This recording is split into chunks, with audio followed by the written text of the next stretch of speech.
Lights are going up, snow is falling down. There's a feeling of goodwill around town. It could only mean one thing. McRib is here.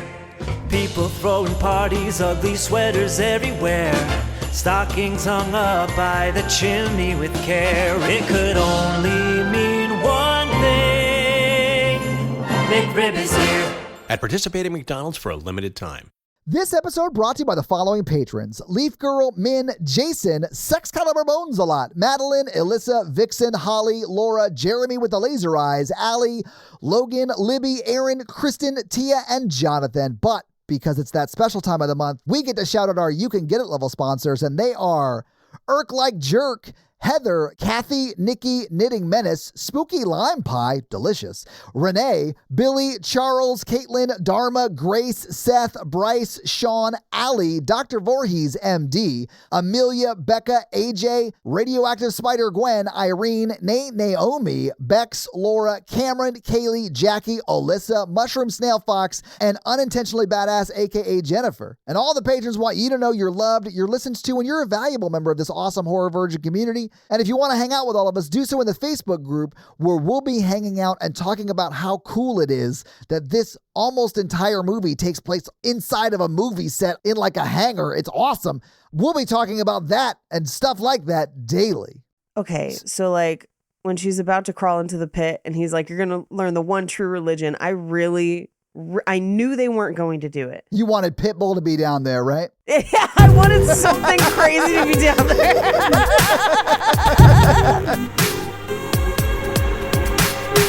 But no, just a room full of true religion jeans. And he's like, half off. Holy shit, if this had just been a True Religion commercial, I would have lost my mind. Thank you for tuning into Horror Virgin on Paige. And I'm your Joseph Smith Todd, which means I don't like heretics as movies, and you guys made me watch them because you guys chose this for listener request, and God, yes, this was great. Guys, thank you. So, by the way, we should say that we watched the movie Heretic, which is what I am technically. So, Paige. Yes. This has to have been your first time seeing it. It just came out. Yeah, it just came out. I am loving Hugh Grant's late stage career choice of just choosing the craziest shit. I am here for it. Yeah, Paige, I would love to say that it's good to finally see Hugh Grant as a villain, but I've seen his rom-coms. Come on. It's not the first time. True. But no, he's fantastic in this. He does such a good job. Oh, yeah. He is great. Because I had heard the cry from everybody of like, Demi Moore for the Oscar, 100% agrees, Substance Forever. But then also people were saying Hugh Grant for this. I do. Okay, I will say Demi Moore's performance is like a little step above this maybe. But sure, I think that she was given better source material to showcase that sort of ability. I think he's amazing in this. Yes. And he's acting the shit out of what he's given. Yes. It's just not as like shocking and over the top as what Demi Moore has done. Right. But sure, absolutely. I do, though. And again, if you're hoping for a plot-heavy movie, this is not it. We will get through this movie pretty fast. But yeah, there's going to be a lot of discussion. It's a discussion-heavy movie. But I actually really appreciate how they set a lot of it up. I feel like this movie is written in such a way that it forces everyone to question. Everyone. No matter what you come to the movie with, you will have to question something within it. Yeah. Whether you come as the atheist who's like, all religious people are wrong and we're the good ones, well, surprise, you're the villain in this one. Absolutely. And they are. I actually mentioned that to Natalie because she was like, yeah, how do you feel about Hugh Grant being the villain? And I'm like, I fucking love it. Like, it's awesome. I love it. Because we aren't watching a discussion between like one religion and the opposite of a religion. We're watching the discussion between two separate, different almost opposing religions. Yes. Because Hugh Grant has taken his fervor for atheism into a religious territory. Yes. And so we're watching just two crazy people talk about crazy shit just because like maybe historically Hugh Grant is more close to accurate than Mormonism is. Sure, but he's still crazy. I would say our most accurate, air quotes, everyone has to decide for themselves, character is Sarah Barnes, or Sister Barnes, where she is like, everyone is on a spectrum and you will have to pick your place within it because There's no proof. You will have to choose what makes you comfortable. And I'm like, that is the thesis statement of this movie. And then her throat gets slit. Yeah. And I was like, this movie knows exactly what it is. But I love that he is positioned as the villain, because you're absolutely right. It forces everyone to grapple with their various place on the spectrum. I also love that they set Sister Paxton up so that we, the viewer, misjudge her the whole time. We think she's stupid. We think she doesn't question things. We don't think she's the one that's going to get out of the situation. And yet she logics her way through, which I think for me is a great perspective of like, the person that you think is lost to an ideology is not lost. And I'm just like, oh, there is a lot that this movie is grappling with. Do I think that this movie is for everyone? No. I think a lot of people would be bored out of their fucking skulls. I really liked it, but like, I understand if you saw this and it was not for you. That's fine. Because it's definitely more of a, are you willing to sit and question yourself, the things you believe, why you believe them, how you feel about people who believe things that are not what you believe, and maybe some, things you have placed upon them that are actually a reflection of you. Like, you have to be willing to kind of sit in it and still come away and be like, people are going to believe a bunch of different stuff. Make sure you aren't hurting people, and acknowledge that you're somewhere on the spectrum. Like, you have to be willing to step back and be like, I should make sure that the choices I am making are because I want to make them, and that I'm not hurting people in the process. Oof, yeah. Examine your choices as is. Yeah. Like, whatever that choice is, everywhere on that spectrum, you have to do that because you have to choose. And here's the thing, as someone who has had to read a lot about a myriad of different religions in the years I have had a podcast about cults. Oh, you have a cult podcast? I have a What's cult it called? podcast. Oh, cult podcast? Guys, it's the best name for a cult podcast. We Check were it the out. first. They actually sort of name drop it. They sort of like, because you guys don't drink the Kool-Aid, and they like We do. that in this movie. I mean, we were not the first to say, but like, Technically, it was Flavor Aid, although in this movie, I think he turns it into Finger Aid because he drops the finger in, but who knows? I will also, because he gets to a point where he brings up Mithras and all of these other deities, which we have done because we did a Christmas episode a couple years back of like the history of religious syncretism around Christmas, which is fascinating if you want to dig into it. Yeah. But I loved that she refutes it and is like, yes, you brought up all these things, but you left out the information that didn't agree with you. Well, of course. And it's like, well, course he would leave everyone that out, does Paige. that. Yeah. Right. Because she's doing it earlier. He's doing it later. Yes. I thought that was very funny because she just didn't understand what the word iteration meant and then just like yelled at him about it for a while because like he didn't say they were exactly the same. No. He said that they were like copies of the other where they changed things to fit the current society. They like that's what he did. was talking about with Monopoly. Like she just missed the point of that whole thing and then yelled at him about a word she didn't understand. Here's the thing. I don't think she misses the point because this is where she brings up the spectrum. Sure, yeah. And a lot of those things that he brings up occurred at the same time. So it's iteration, but still within the same generation. We would call it syncretization, basically. Or parallel thinking. We sort of call Or that parallel parallel thinking. You thinking. know, like it, and that's for sure what is going on in there.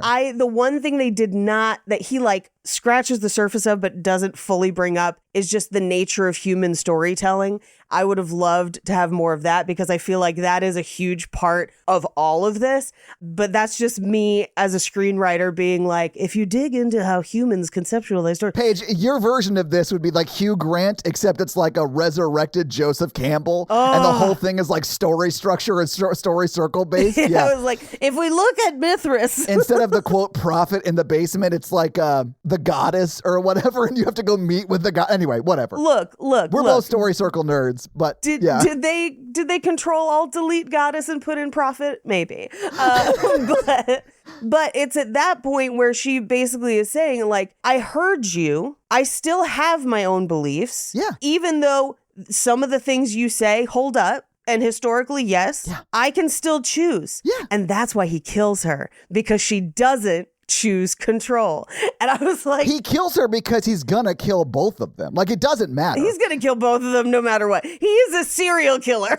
Yeah. I mean, we see that. I mean, he is a Yeah. torturer serial killer. It's more than just Sure. serial killer because he does have like Yes. 6, maybe 8 cages in the basement. I'm not sure if they're all full, but a lot of them are. A lot of them are. I mean, I would argue that he is a process killer. Yeah, so he just hasn't killed them yet, but he wants that body. He just hasn't killed them yet. Yeah. But he will kill them. Yeah. And he will kill them in the process of getting his next victim. That's his MO. He's a process killer. But he doesn't have any qualms about killing a person that's in the way of his process, even if they're not part of the process. Yeah. But yeah, I also, I'm glad that we're getting to this early, because I feel like a lot of people will watch this and be like, it's all about the discussion around the religion. I'm like, he's a serial killer though. Like, yes, this is a discussion and it's an interesting way to frame this movie, but tangibly, provably, one of the few things in this you can absolutely prove.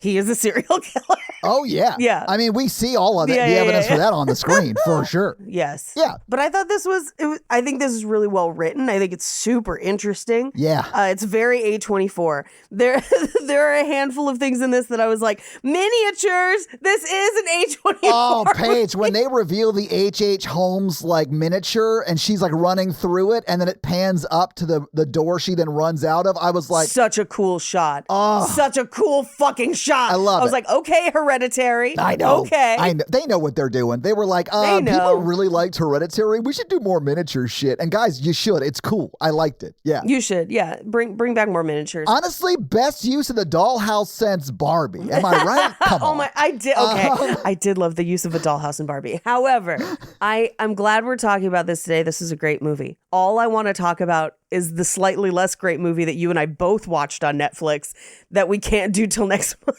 That's all I want to talk about. Guys, no one else has watched it. Paige, don't say what movie it is, but I will tell you right now, we will reveal it in January which movie it was, but it spawned us to create a whole theme so we could do it. Let's do it first, because then it'd be next. Wouldn't it? Is that the calendar? Am I right? I think it's the one after this, because we record this one. This one comes out the 23rd. We have one that comes out the 30th. So technically there's one more. So you'll have to wait until the episode that comes out on the 30th to know what we're going to do on the 6th, which is the first episode of the year for Horror Virgin. Got it. Okay. So, and you're confused because... There's 5 weeks in December. Well, there's 5 Mondays. There's only 4 Thursdays. So Romancing the Pod's different. Yeah. Right. I hate the calendars sometimes have 5 Mondays. It drives me nuts. And a Friday the 13th. Yeah, we've had to produce 1, 2, 3, 4, 5, 6 episodes for this podcast. So we recorded 10 episodes in December and produced 10 episodes. Oh, God. We normally do 8. Yeah. But Paige, okay, I think this movie is awesome. I think it was written and like shot for me specifically as like a recovering LDS member myself. I really liked its use of like Mormon history. There's a lot of Mormon history in it. Well, there is a lot of Mormon history, but I meant a lot of like Mormon myths and like Mormon beliefs. You may not even notice it because they don't really say it out loud. Yeah, I have some questions about some stuff that I was like, I don't know what this is, but this must be something. Well, Paige, I'm happy to report that I know me. I used to be Mormon, and I went to seminary, and I graduated. Like, I know a lot. Although I will be honest, I haven't been a member of the church for a while now, and if they've updated their like fanfic, I may not know the update. You know what I'm saying? But like, I like that they address the updating too. Yeah. I was born into steampunk Scientology, so like that's something I'm very familiar with. Is that like whole like container of Mormonism? Do we get to talk about how to win friends and influence people today? Do we? My favorite religious text, so many built on it. But I do think I think it's hard for people to watch and people of faith specifically to watch because there are some like truths in this movie that you probably didn't know. It's sort of like when the Da Vinci Code came out, but a little bit like the Da Vinci Code was written like and had some truth in it, but a lot of it was like guesses at like what might have happened. That's the most disappointing part of the Da Vinci Code for me because I'm here for a wild Indiana Jones type thing, and then they're like, too. "Oh no, turns out a lot of this is made up," and you're like, "Fuck!" If you want to read the stuff that was made up that then turned into the Da Vinci Code, just read Holy Blood, Holy Grail, and some of it is not made up. A lot of it is. In my opinion, I don't know. But like, I read it. It seemed like some of it wasn't like real. Yeah, no, there's as someone who watches too much Ancient Aliens, there is a lot of stuff where people will be like, see this thing? Weird, huh? It definitely means this. And you're like, no. It definitely means this. It's the jump. Have you read Holy Blood, Holy Grail? Oh, years ago. Yeah, same. Yeah. It's been years for me too. But it is very much that. They're always like, here's the historical evidence and here's what it means. The historical evidence stuff is true. It's like the here's what it means is not necessarily. Right. That's just like your opinion, man. Right. But yeah. And it ignores my frustration with a lot of these. And it happens on every part of the spectrum of this. Are we talking Holy Blood, Holy Grail or Heretic? Sorry. Both. Okay. Both. Every part of the spectrum will at a certain point, to prove their own point, ignore that people are fallible and lie and make mistakes. I feel like this movie does a good job of pointing that out. Yes. Or Hugh Grant does a good job of pointing that out and then like accepts himself from that rule. Exactly. That's what I mean. When has a man ever held you to a higher standard than he holds himself? That felt so in character for me. I was like, oh man. I've been victim. I've done that before, where I've been like expected someone to do something that I wouldn't necessarily hold myself to. Right. Maybe not on this grand of a scale, but like sure. Yeah. No, but that's exactly what I mean. Yeah. Of like there will be a convenient exception, and I find that the convenient exception is usually human nature. Yeah. And I used this example on Cult Podcast a couple weeks ago when talking about conspiracy theories, where people will be like, yeah, but all these people are keeping this secret. And the example I use is, how many times has Taco Bell gotten your order completely 100% correct in the last year? You had to bring up Taco Bell, Paige? Really? It killed her in this movie. Did. It literally killed her this for a short movie. time in this movie. But it's my example, because I'm like, a lot of the time when I ask people, I'm like, when was the last time Taco Bell got your order 100% right? They're like, never. Like, literally never.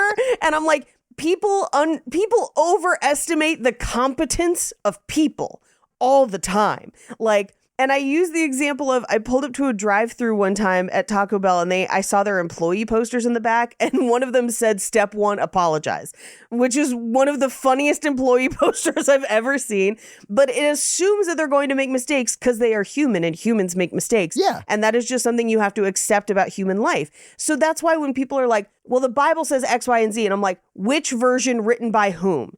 You should ask that question, because that will determine things for you. Yeah, are we talking King James? Are we talking NIV? Are we talking whatever? Like, are we talking the versions found in the library in Alexandria that most people think are just written by that one guy? Are we talking about the ones that they found multiple copies of in multiple different places, so they're pretty sure that was at least accepted? Like, you have to know. Or are we talking about the one true gospel that was dug out of the earth in Palmyra, New York on Hill Cumorah, Paige? Are we talking about that one? Please. I'm so excited we get to talk about that one today. Give me my urinum thumber. Sorry. Those are the seeing stones that Joseph Smith looked in through into a hat to read the golden plates, guys. I know. What a hat it was. He also got a knife. I mean, it may have been a sword, actually. But I mean, I like to think of it as a sword. As I was unpacking a thing at my mom's house last week, she found the set of golden plates that a fan brought to me at the last Cult Podcast meetup. Were they like actual golden plates? Like plates you would eat off of? No, okay. Or were they like Mormon golden plates? Mormon golden plates. Okay. Somebody did make me a tray for my desk that has gold in it. That says "Don't drink the Kool-Aid," which is one of the coolest things a listener has ever sent me. Fans are the best. Great. I love you guys. That's so sweet. That's awesome. Fans are the best. But no, and it was at the meetup you were at, or at the last live show for Cult Podcast you were at. It's an action figure of the Mormon golden plates. I remember that. And then a Brigham Young of the Angel Morona. Guys, Brigham Young sounds like if Brigham Young had a porn company, that would be his company. Search. Yes. Yeah. Oh, yeah, he did get bricked up over the youngins. I mean, but you will unfortunately find that to be a thing you find about a lot of people who try to exert control over groups of people in a religious way. And again, across the spectrum. And this movie does sort of talk face on about polygamy, of which Brigham Young had 56 wives. So, yes. I mean, he was definitely, let's just say, a fan of the policy. A super fan, and also was a counterfeiter for American and Mexican currency. That's one of the parts that people don't talk about as much, but is way more interesting. I'm sorry, Paige, are you saying that someone who was the second prophet of the church was maybe not the most honest person? I find that hard to believe. I am indeed. As great as this was, I still just want to talk about that other movie. This is a great movie. Don't let my want to talk about other things dissuade you. It was just, I didn't expect that other movie to be anywhere near as good as it was, and it's not even as good as this one. Paige, these are the movie you're wanting to talk about in this movie aren't even in the same oeuvre of movie. No, not even this at all. This is a film. That's content. This is a film. Yeah. Yes. Yeah. Yes, but and I mean that as a compliment to the other film. Like, it is a masterful piece of content. But that you wouldn't have expected to be good at all. I think, and I was trying to explain this to Jake last night, because it is shot really well, and it has a lot. It actually has things to say. It has themes. Wait, no, we can't talk about that one. I'm not going to tell what they are. It actually explores themes more than most films do. Like, it does its job. It is a full movie. And in the middle of it, they were like, yeah, we know why you tuned in, right? I cannot wait until we reveal what movie it is so that you guys can think back to when Paige gave it its best compliment. It is a full movie. It is a full movie. It has themes. People are emoting on the screen. But when you pitch what the movie is to me, I'm like, nah. Like, you just don't expect any of that. Paige, when I pitched what the movie was to you, you couldn't run to Netflix fast enough. That was true. I made time. That was absolutely true. And I was pleasantly surprised that it was a movie and not a fever dream. Yeah, it was way better than I thought it would be, and I thought it would be terrible. But Paige, let's refocus back on Heretic, because that's what we're here to do. Theorize what it is on the Facebook group. I want to see what people think. Anyway. Yes. Yeah. This is good and good on purpose. Yeah, I do think this is good on purpose. I do think the other one failed into it. But there's so much in this movie that I think is accessible to anyone. Yes. And there's so much extra that I think is built in for me. If you're a nerd. You know what I'm saying? Especially a former Mormon nerd. I bet a lot of Mormon nerds hate this movie because they probably already knew some of the stuff and didn't want to address it. Sure. But most of the Mormons that I know that leave the church are Mormons that have done research around the history of the church. And then they're like, oh, okay, I think I'm done here. Which, hey, that's why it makes a good musical. Hell of a story. The Book of Mormon. So the reason I love the musical, The Book of Mormon, is because it is a retelling of the Joseph Smith story set in 1990. Although I don't think the setting is important as far as the time. Right. But it is just that. And I love that. And I love that Mormons hate it. Although we shouldn't call them that, because they no longer want to be called Mormons. And I, unlike Mormons, will refer to people as they prefer to be referred to. So I'll say members of the LDS Church. They don't understand that it is just a retelling of their first prophet's story. Anyway, It's very funny to me. I like that, much like the steeples on your temples, you took the high ground. You're like, allow me to high road you around calling people by the thing. I still tend to call them Mormons because I'm like, you gave yourselves that name back in the day. Oh, they actually mentioned the person who did it, Gordon B. Hinckley. Yes. Started a campaign. I was still a member at that point. Started a campaign called I'm a Mormon. It was like a marketing campaign, more or less. Yes. And it was I'm a Mormon. That was a thing. And we were taught to talk about how we were, quote, Mormons and stuff. So that is a recent change. He died in 2008. So the new guy took over after that. And that guy changed it. Well, and it's all marketing. It's marketing for why they don't want to be called Mormons. Well, okay, but the reason I don't want to be called Mormons anymore is because a lot of articles were written about sexual abuse in the church that referred to them as Mormons, and that marketing ruined the SEO for the title Mormon. So now they just don't want to be called that anymore, so they can disassociate from the abuses of the past. But that's fine. Everybody does that shit. So well, again, all across the spectrum. Yeah, exactly. I think it's bad. Don't get me wrong. I think the abuses and stuff in the Mormon church were horrible, and I'm sure that isn't unlike most other churches that I know of, you know? Well, and I feel like the Catholics are just kind of screwed because they're like, we've been Catholic for way too long. We can't get rid of the name. Like, it's like when we signed an ad contract as Horror Virgin and they were like, hey, advertisers don't love the word virgin. And we were like, too bad. It's got to stay. Yeah, we're like 3 years deep on this, so like we can't change it at this point. Oopsie daisies. Yeah, you can blame Clint. Who's Clint? Don't worry about it. Don't worry about it. I still think Horror Virgin's a great title. It tells people exactly what they need to know about the show. I agree. I think it's great. But I also think this movie's great. I love that they come to the conclusion that like religion and power are like inextricably linked. Like you cannot unconnect those two.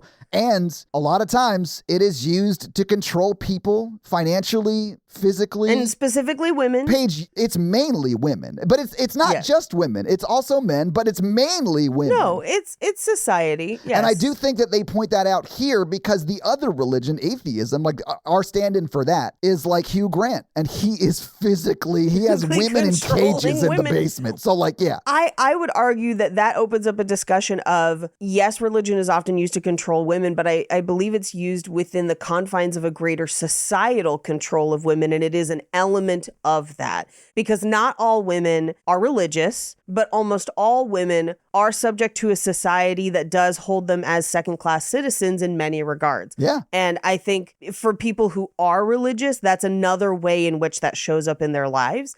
And again, not every church, not every pastor, not every person, but that's why you have to ask questions and truly decide for yourself how you are going to engage with religion, if at all. You know, if that's something you choose to do. Yeah, that's sort of where I am with it. Like, I typically don't talk about religion at all. It is a conversation that is very uninteresting to me because anytime someone tells me anything about religion or their belief or whatever, I could just say, prove it. They can't, and then we can move on. So I just choose to not even say, prove it. I just say, oh, okay, cool. Okay, cool. Because it doesn't matter to me what they believe as long as they're not forcing that belief on other people. That's where I have a problem with it. Exactly. So like, largely, I don't care and don't participate in the conversation because it's not interesting at all to me. I also am at a point where I'm like, no one will ever be able to prove it. People are just going to choose what works for them in their lives and lets them sleep at night. Yes. And as long as it's not fucking up other people's shit, we can let bygones be bygones. Yeah, because like I think it's pretty well known that I don't really have any sort of belief on any level. Like I am very logical and I just care about what I can see, what I can touch, and what is factual and true in the world.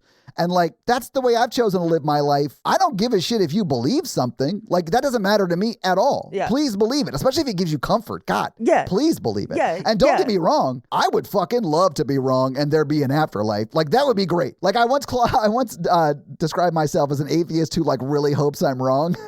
I would call that agnostic, but sure. But yeah, I don't really jive with either of those anymore because it's like, I don't even want to be in the conversation, man. Like, I don't even give a shit. Like, why are we even talking about it? You know, I mean, we'll talk about it when we talk about this movie, but like if you DM me with like religious whatever, I'm definitely not even going to read it because it's not something I engage with at all. But I do love to look at this movie as like religion is control and it is controlling you. And I wish they had then connected that to it really means you don't have free will, although they sort of touch on that. Because he predicted every step that she took. Yes, and she even says at the end something to the effect of like, I never really, you made me choose to be here or whatever. Like she puts it on him that I may have had, quote, free will. Yes, no, I agree. Yeah. I agree. So I may have, quote, had free will, but I didn't really choose to be here. You sort of put me in positions that this is the only choice I could take, right? Right. And I wish they had pointed out that that is not unlike just regular society. Like, that is the world most people are born into because even no matter what religion or not. yes, exactly. No matter what religion you believe, unless you're born into like the elite class, like very wealthy class, you're working most of your life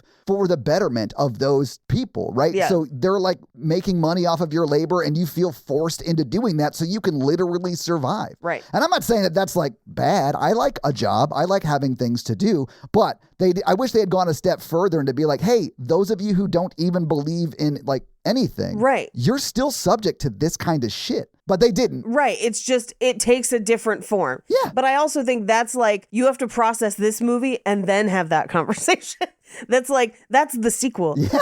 Heretics with a dollar sign. I am a person who approaches specifically the origins of the universe and the world in the way that you approach religion in general, where I'm like, I don't care. I wasn't there. Yeah. Maybe when I die, God will tell me. Let's hope. We'll see. But I'm not really that curious. And Natalie and I had a conversation about that last night. We were at dinner because I had been gone literally for a week and it was my first night back. So we went out to dinner and had like a date night. And like we were just talking and she brought up that she like really wants to know like a lot of that universal stuff, like where we all came from, what we are all made up of, like all of that, like, you know, that stuff. And I get why she's interested. I don't think we'll ever be close to understanding any of that in my lifetime. Yes. So I'm not going to give it any bandwidth. I've accepted and released myself from that. Yes. Yeah. So I completely understand that. Although we had a great discussion on it, and she has some very interesting theories that are like great. Interesting. But like I don't know, you know, like I don't know. I feel like it's very nice to think about being intelligently designed because it means that someone was thoughtful. That's cool. Yeah. Science happens and there's a lot of things we don't know. And so I'm just kind of like, I'm fine not knowing. I know enough stuff. And unless it's going to change my day-to-day life, I'm good. I compare it to my car. I don't really care how it was made on a detail level. I care if it runs and gets me where I need to go. That's fair. Yeah. But that's just me. Some people be car nerds. Anyway, let's talk about this movie. Yeah, maybe we should just go through this movie scene by scene, Paige, because it starts out in a very depressing way, and that is the revelation that Sister Paxton watches pornography for like the wrong reasons. A, yes, but B, it actually starts with the revelation that Magnum condoms are really just regular condoms that are sold to you at a higher price, and that is actually pretty true. I only know this because in college they made us go to this like it's safe sex and consensual sex was the point of the presentation, but to try and make it fun, they invited people from the local sex shop to like tell like this is what a dental dam looks like, to make condom like balloon animals. Yes, and they had a Magnum and a regular, and it's bigger but not much bigger, like not to the point. They did take a regular condom and stuck their whole arm in it, and they're like, literally anything could fit in this. Not anything, Paige, you know what I'm saying? So Magnum, it's hype. It's hype. Oh, I'm sure. Yeah. It's hype. But I also feel like it's not throwaway in the beginning of this movie. It is setting you up for a lot of the things in the package are the same and you might be paying more for one. Oh yeah, I think so too. Yeah. Like it is like intentional. But yes, she's watching porn for the wrong reasons. And here's the thing. I want to see the porn she describes. I'm sure you do, Paige. Because essentially it's a porn that's occurring and then the neighbors are like, keep it down, we can hear you. And then they're like embarrassed. And I'm like, first of all, I need to know if it is truly amateurs who are embarrassed or if it is actors who have been told to pretend to be embarrassed, because the weird kinkeries that people are asked to act out in porn fascinate and titillate in a hilarious way. The ones where people get stuck in stuff, hysterical to me. And I know that there are problems with that. I get it, but it's fantasy that is playing itself out in a safe environment. But like things like that, or where they're like, stepbrother, no. And you're like, those people are, this is not, or like, she's my stepmom. She is not. She is an actress paid to be there. And you just keep saying stepmom. Yeah. I mean, I'd imagine that's like 100% of porn. Like, yeah. So I really want to see a porn where it is clearly two actors and they're like, oh, they can hear us. I think it's hot though. Okay. Like that's because she's like, you could see the embarrassment on her face of like, oh no, I've been reduced to having sex for money. I'm like, listen, they drive Mercedes. Yeah. Like some of them are doing this for the love of the game. If there's anything I have learned living in a place where a lot of porn is made, some porn stars are in it for the love of the game. Yeah. Not everyone wants out of the business. Some of them are entrepreneurs. And like, that is just what it is. It's not for everybody. Not everyone likes it. Not everyone is engaging in that industry in good faith. That's a reality of the industry. Acknowledge it. But some people are like, I've got my own website and I've been monetizing every click. And you're like, good for you, boss bitch. Yeah. Like, okay. Get that money. Get that money. I also believe that as the industry has gotten more, as the barrier to entering the industry has gotten lower, it's gotten better and worse at the same time. it's easier to exploit people, but it is also easier to manage your own content and become your own boss as opposed to a producer. It's a complicated issue. We don't have time to talk about it. That's not just pornography. That's every sort of creative medium. As the democratization of the creation engine has gotten cheaper Right. and like more prevalent, you have more solopreneurs because of it, which is great. I love that aspect of it, but you're right. Yeah. Especially in that industry, it can lead to a lot of exploitation too. So it's like take the good with the bad sort of a thing. Or Yeah. you know. Look, speaking of content, some of it ends up on Netflix and it's better than you expected it to be. But like some of it is discussed in this movie. We'll get there, Paige. We'll get there. We'll get there. I do love that it's like you could see her soul being sucked out. I was like, damn. So Yeah. he was really hitting. I mean, he must have been really hitting it deep. Yeah. I was like, whew, no wonder the neighbors could hear.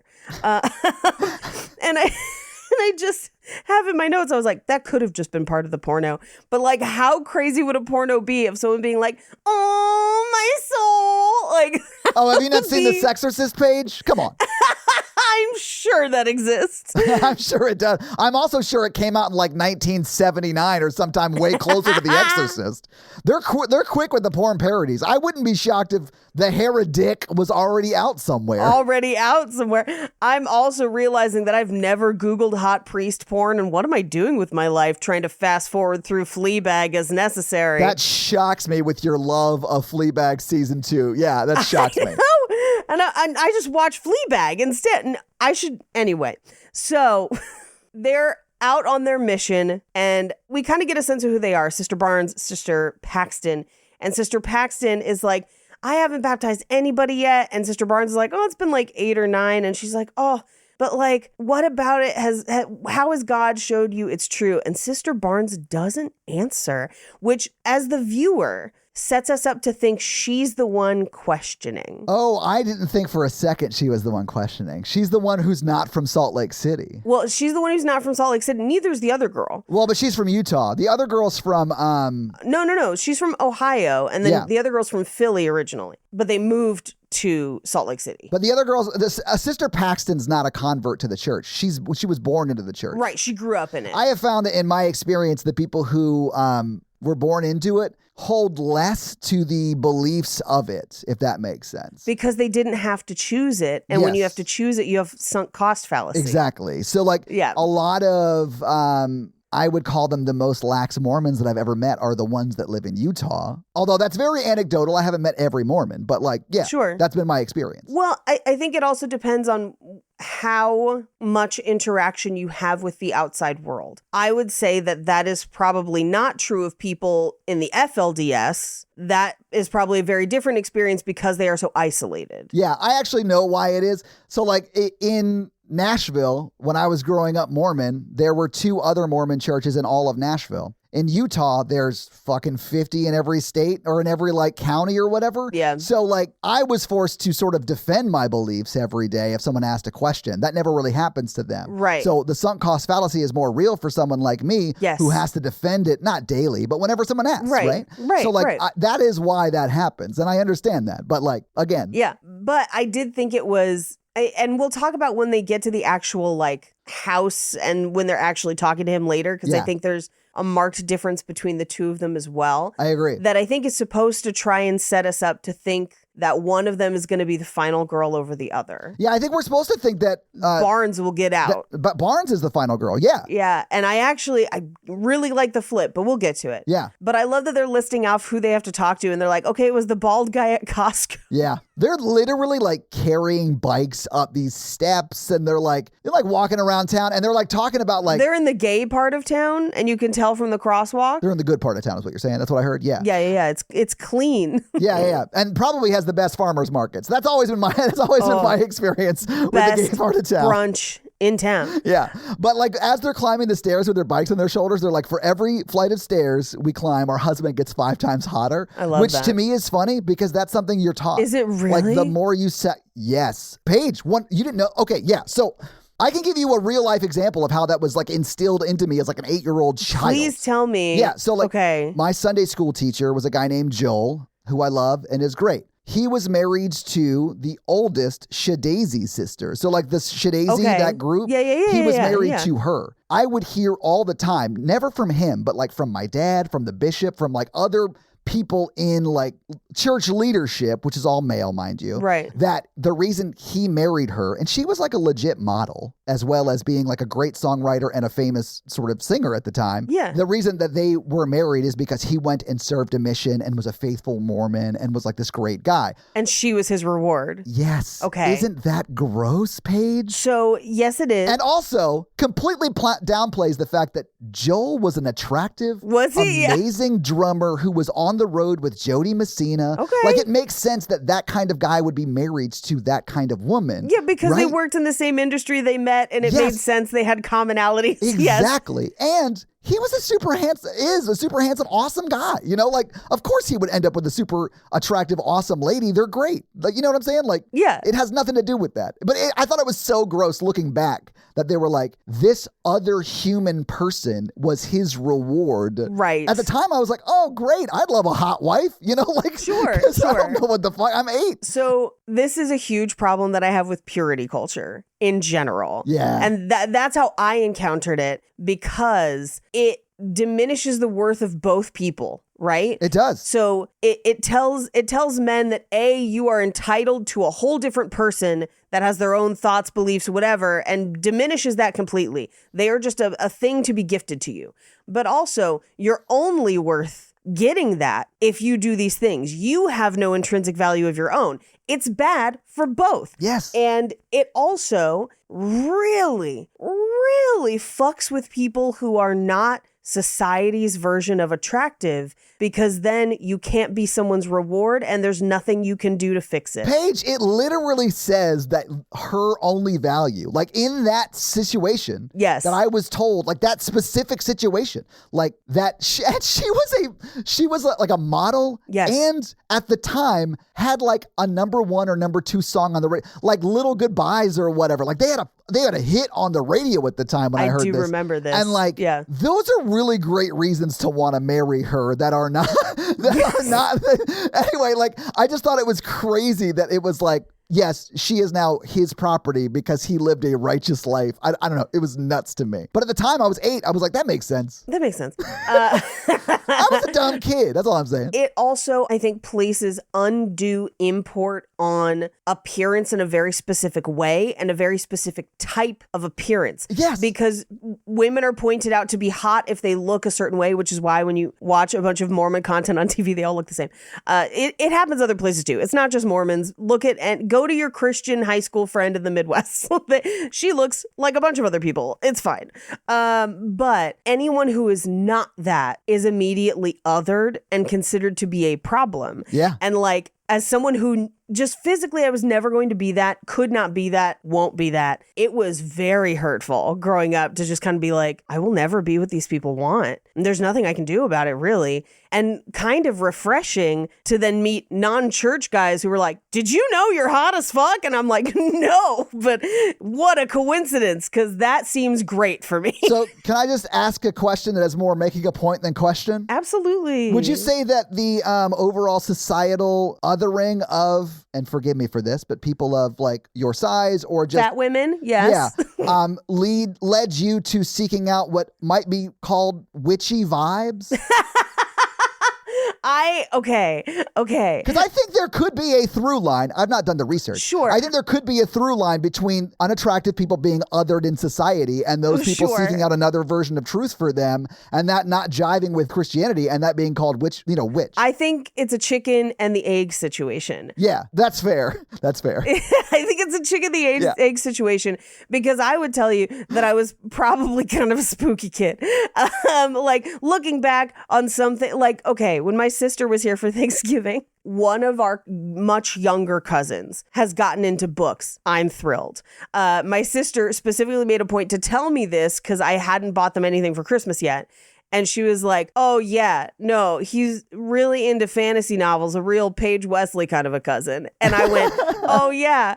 And her husband, Brian, was like, hey, because it was jokingly derogatory. And Brian was like, oh, hey, now. And then I said to Brian, I was like, no, you don't understand. throughout most of the late 90s and early 2000s, if people had walked into a family gathering, they would have been like, what's with the weird kid reading the Pelican Brief? And they're like, that's just Paige. So like, I do think there were elements of weird because that's just who I was. Now, I will say, being not society's version of attractive frees you up to just do other hobbies because people don't like you anyway. And so you're kind of just going to do your own thing. Does that sometimes lead to witchy vibes? Perhaps. Yeah, I think that some of that is what society calls what they don't like, you know? Right. Yeah. And then when the skinny blonde girls are like, I bought incense, you're like, this is our thing. Stop it. I need my house to smell like patchouli. I need you to go to Sephora. Like, I also go to Sephora. Respect the natural order. Stay out of it. Stay in your lane. No, but I also think when you know you can't fit in and you stop trying to fit in. Yeah, Paige. You are more genuine about the things you like. Paige, all you're describing is actual freedom, which this movie sort of indirectly touches on. Right. Because at no point do they have actual freedom. Right. Because they're always living inside the Faraday box that they willingly walk into. Right. Because they are still within that Mormon container that takes away some of their freedom. Sure. And then literally inside the house that Hugh Grant takes away all of their freedom. You know what I'm saying? So like, right. Yeah. And the world is in the hole, the hole's in the crowd, and the country's in society, society's in the box, and the box is in the house, and then, green grass grows all around it. Yes. And I do think that what we will get to in this movie eventually is social engineering, which is just the way you are conditioned to respond to people. Yeah. And then people can use that against you. And some of the witchy vibes are people not responding in the way they've been conditioned because they weren't conditioned because they weren't the norm. Exactly. That's why Barnes pushes back and gets killed. Yeah. Which is what happens to pretty much any member of any church who stands up against the leadership of that church. Well, they can't kill you now. Not killed necessarily, but excommunicated at least. Yeah. Or they let you go freely, but then whenever you come back, they're like, weren't you a lesbian? And you're like, no, but I understand how you might have those questions. Anyway, back to this movie. So they go to the last name on their list. Oh, no, I'm sorry. I don't want to skip over this. Yeah, the pantsing or whatever. She gets pants. Yeah. And I actually did feel terrible for her in that moment. You should. She gets pantsed in public. I know that she's wearing her garments. It doesn't matter. She's covered down to her ankles almost still, but that's still terrible to do to somebody. But for her, that's a vulnerability that she Exactly. did not consent to. Yeah. Like, poor thing. I felt terrible. It's still an assault. Yeah. Yeah. I do love that this is where they bring up the South Park musical because she's like, people don't like us. They made fun of us in that musical. And I love that Barnes is like, it actually makes some good points and the songs are pretty good. The songs do slap, man. Come on. Songs do slap. But they lock their bikes to the gate of this house. And I was like, no, not a bike lock. Like, no. I love that he uses that at the end of the movie. I was like, hell yeah, I love this. And that she has the key. Mm-hmm. Oh, chef's kiss. Because he knew she was the one. Like, social engineering. But they knock at the house. It's pouring down rain. He convinces them to come inside. Now they do ask. They're like, "Do you have a wife or do you have a roommate?" Is what they ask, like a girl roommate. And he's like, "Well, I have a wife." And they're like, "Oh, okay, we'll come in," because they're not supposed to go into any place that does not also have a woman in it. Now I will remind us of Fresh, where the wife is the one that knocks her out because she believes that she's safe with another woman. And I do need to remind you that some women are not fully divested from the patriarchy and they will not help you sometimes. So please keep your head on a swivel around them trifling bitches. This is actually a Mormon policy though. Like women missionaries are not allowed to go in. They're taught to like preach on the porch. Sure. Unless there is a wife home or whatever. And it's literally just for safety. I don't think there's anything wrong with that. Like no. It's a vulnerable thing to go into someone's home, especially if physically they can overtake you, right? So like, I think it's a good rule. Sure. But let me ask you another question just to prove a point. Please. Is the same rule for male missionaries? I don't know. I would assume not, but I don't know. But only because there are always two, even with the sister missionaries, it's always two. So like they might be more okay to let two guys go into a guy's house, but I would still have the same reservations personally. I mean, sure, for your own safety. Yeah. I'm more concerned about the safety of a single woman where two men have showed up on her porch. Oh, you mean like, well, yeah, I mean, yeah. Like caring for the women who are not a part of your circle. I'm not a Mormon. I don't know. Yeah, I mean, maybe. I know. No, this is not accusatory. I'm just pointing this out. of like, yeah, I don't know. There's danger on both sides. Yeah, I don't know the policy on it, but like I don't know. When I did this as a like a teenager, because I did a bunch of this going door to door with Mormons, or with Mormon missionaries specifically. I thankfully have never had to do this. I've never had to go door to door or anything like that. Have you ever done like a political campaign awareness where you went door to door or anything like that? No, I try to avoid it because I feel like knocking on people's doors just annoys them, and it's not a good way to get people on your side. That's been my experience doing it. That was my experience at the time. But yeah, I mean, we rarely got to talk to anybody that wasn't just them yelling at us to get off their porch, and we would just leave, you know?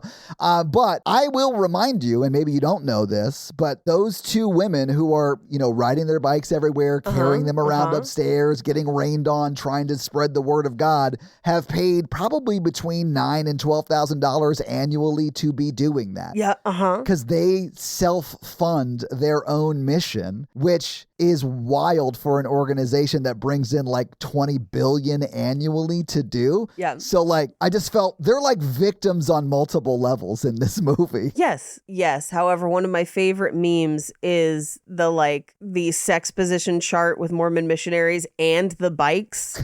And I haven't seen that, but I love the premise. Like, I love that as a comedic premise. I also love the amount of people who come out later on and met their partner while they were both on a mission together. Yeah. Because the church often sends people of the same gender out, being like, that way there won't be temptation. Oh, they do it on purpose. Sister missionaries are never partnered with a male missionary. Yeah. You know, like it is, they're always segregated like that. I mean, they probably report up through the same mission president. Sure. Who was Topher Grace in this movie, which I don't know if they show it, but like it's very common for the missionaries to have bikes and have to ride around. Yeah. The mission presidents get cars. So like, that's pretty nice. Yeah. I have seen missionaries get cars too in the better funded areas, but it's not always the case. It's very common to see bikes. I just think it's funny because, they're paired women with women, men with men. The assumption being that way there will be no sexual funny business. And I'm like, you have no idea how much sexual funny business is about to happen. And I think they do.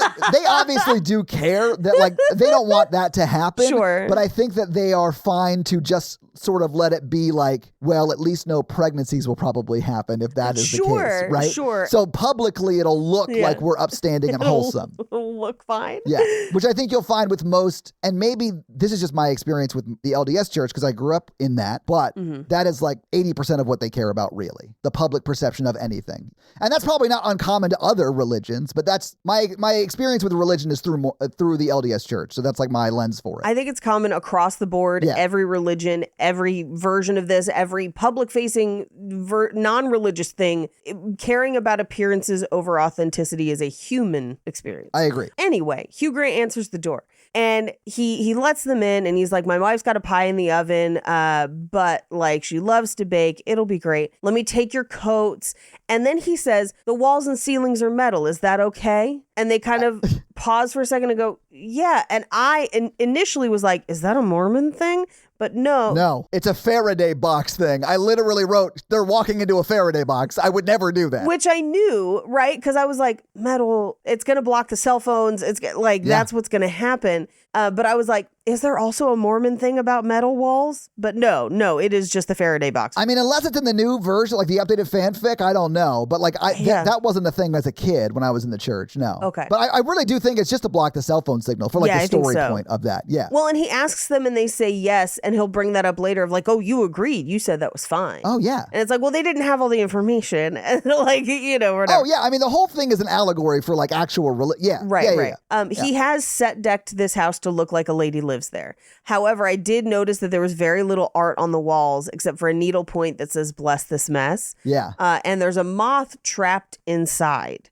which tells us what they're going to be in a moment. I thought it was interesting that it was a moth, and then we eventually, like, the butterfly becomes a thing. Right. Which I know they're not the same, but like both look similar, right? So I thought that was very interesting. Yeah. The only picture is young Hugh Grant with a dog, which, like, hello. I mean, Julia Roberts thought the same, honestly. That's why she got pregnant in Notting Hill. That's right. Yeah. He's like, I'm sorry, my wife is being shy, but she'll bring out the pie in just a second. And he brings out a tray with 2 sodas and a candle. Now, I think he does this on purpose because he knows they won't touch the soda, which means they probably won't touch the candle. Yeah. Yeah. I thought it was interesting that they brought soda out too, because I knew they wouldn't drink it, you know, because that's right. We weren't supposed to drink soda growing up. We did occasionally, but it was very much like, don't tell people at church we're having Diet Coke tonight or you know, Pepsi or whatever we were drinking. Yeah. Now, he then kind of engages them in a religious conversation, and we do see a marked difference between Sister Barnes and Sister Paxton. Sister Paxton is just reciting the things the church has told her with no personal tie to it at all. Yep. Sister Barnes, who is the convert, she was not born. She is very much relating to people on a human level, in part because that's how she's been taught to exist in the outside world, and then relating her relationship with the LDS Church within that context. That's why she's been better at converting people. And she's just a better salesman in general, because that's how sales works as well. Well, once you've been through the sales process yourself and you bought, you know how to sell somebody because it sold you. Or at least you know one technique, right? Right. There are many ways to sell people, but she knows at least that one technique, right? So she's better at it than the person who was born into it, who just accepted everything at face value from birth because she has never had to question it, which, like, that's exactly what I did. I'm not looking down on her. Like, that was me until, like, tragedy happened and I was like, oh, maybe this doesn't work for me. There you go. You know? And so, like, that's fine. I also, and this is something I've experienced in my religious journey, I think that very often people who have been within the church and isolated somewhat within the church have their own jargon and assume it works for everybody else. And don't realize that outside the church, people don't talk to each other that way. People don't relate to each other that way. And so Barnes is just talking to him as a human for the most part. And that's why it seems like he's more receptive. Now, again, we know he's a serial killer and this is all a farce. But that is when we reveal, like earlier, that she has converted a bunch of people and Paxton hasn't.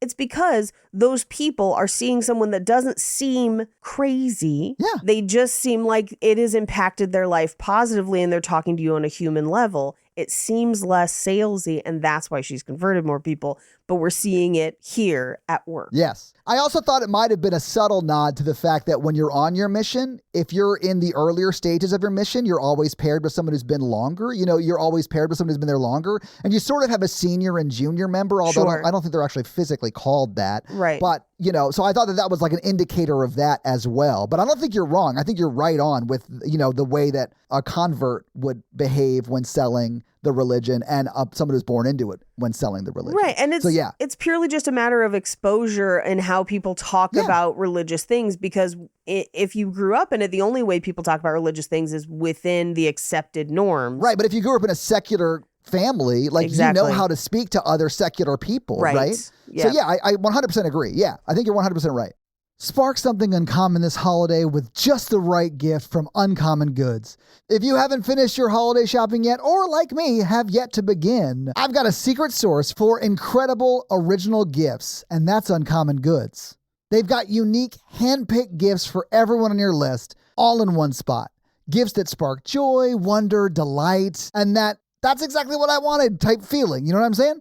Somehow they know exactly the perfect gift for every single person you know. So skip the gifts that scream last minute and find something truly original at uncommongoods.com. Here are some of my favorite things that I found on this site, and I hope Natalie's listening. So, okay, guys, there's this cool throwback speaker with Bluetooth radio that I thought was awesome because it looks like an old speaker, like from back in the day, like from 1920s back in the day. It looks really cool. I'm into it. Also, I'm a workaholic, so they also had this really cool adjustable laptop desk that I could use. So I could always be working. Anyway, so those are some great things you could get me. I'm just saying, whatever. It's clear when I was going through their site just now that Uncommon Goods looks for products that are high quality, unique, often handmade, or made in the US. they have the most meaningful, out-of-the-ordinary gifts anywhere. To get 15% off your next gift, go to uncommongoods.com/horrorvirgin. That's uncommongoods.com/horrorvirgin to get 15% off. Don't miss out on this amazing limited time offer. Uncommon Goods, we're out of the ordinary.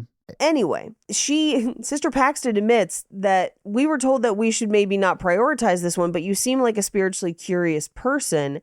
And he seems to immediately know a lot more about Mormonism than your average door knocker. I mean, he's name checking Joseph Smith. Yes. Who was like not necessarily a household name outside of the Mormon faith, although I would say that he is like probably the most recognizable Mormon figure outside of the church. You know what I'm saying? So like, or Brigham Young, I would say, because the stuff's named after him. Yeah. You know, Yeah. like the university. That's probably true because of BYU. Yeah. But I think that like, I think because of South Park and other like Right. pop culture Mormon stories, a lot of people do know who Joseph Smith is, but he is speaking at a level that is like talking about Joseph Smith in his childhood, right? Like, because he's really talking about how he came to Mormonism as a faith and created it, right? Right. It's sort of what he's touching on here. Yeah. Which is way more than most people understand. Sure. And honestly, if you want to dig into it, fascinating story.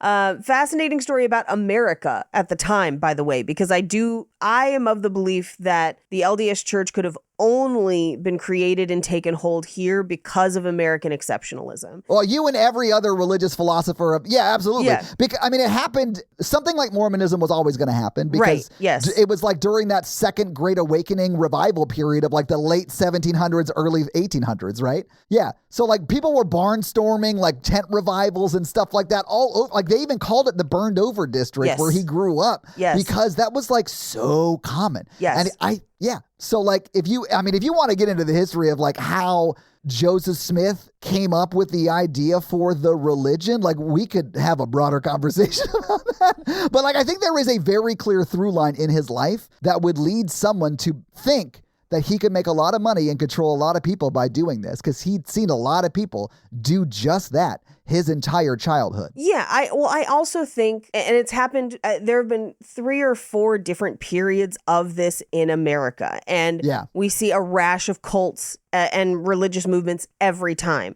He's part of the burned over district, which if you are super interested, a book we use on Cult Podcast all the time because so many things happened in this 50-year period is The Burned Over District, The Social and Intellectual History of Enthusiastic Religion in Western New York. Yeah. From 1800 to 1850 by Whitney R. Cross. Oh, I was so close. I said late 1700s. Yes. Early 1800s. I was so close. Oh, Yeah. shit. Okay. I'm proud of myself. You were very close. Seminary, baby. It happened then. It happened from the Great Depression through World War II. Yeah. And then it happened again in the counterculture movement of the 60s and 70s. Yeah. And it always coincides with times of unrest in America. We will definitely see it now. We're already seeing it now. Yes. We're already seeing it. Absolutely. Like if you're like, why QAnon? This is why. Exactly. Anyway, he knows all this. He's telling them about this. Yeah. But he kind of takes a detour and he's like, hey, Barnes, how'd your father pass away? Oof. And it is Lou Gehrig's disease. Brutal. Yeah. But he's doing this to poke the bear of, do you still believe in the face of tragedy? How has that tragedy impacted you? And we can already see that there is some wrestling within her around that tragedy. As opposed to Paxton, who's like, I hope I come back as a butterfly. Which, okay, I have to talk about this. Yes. I love that she says that. I do too.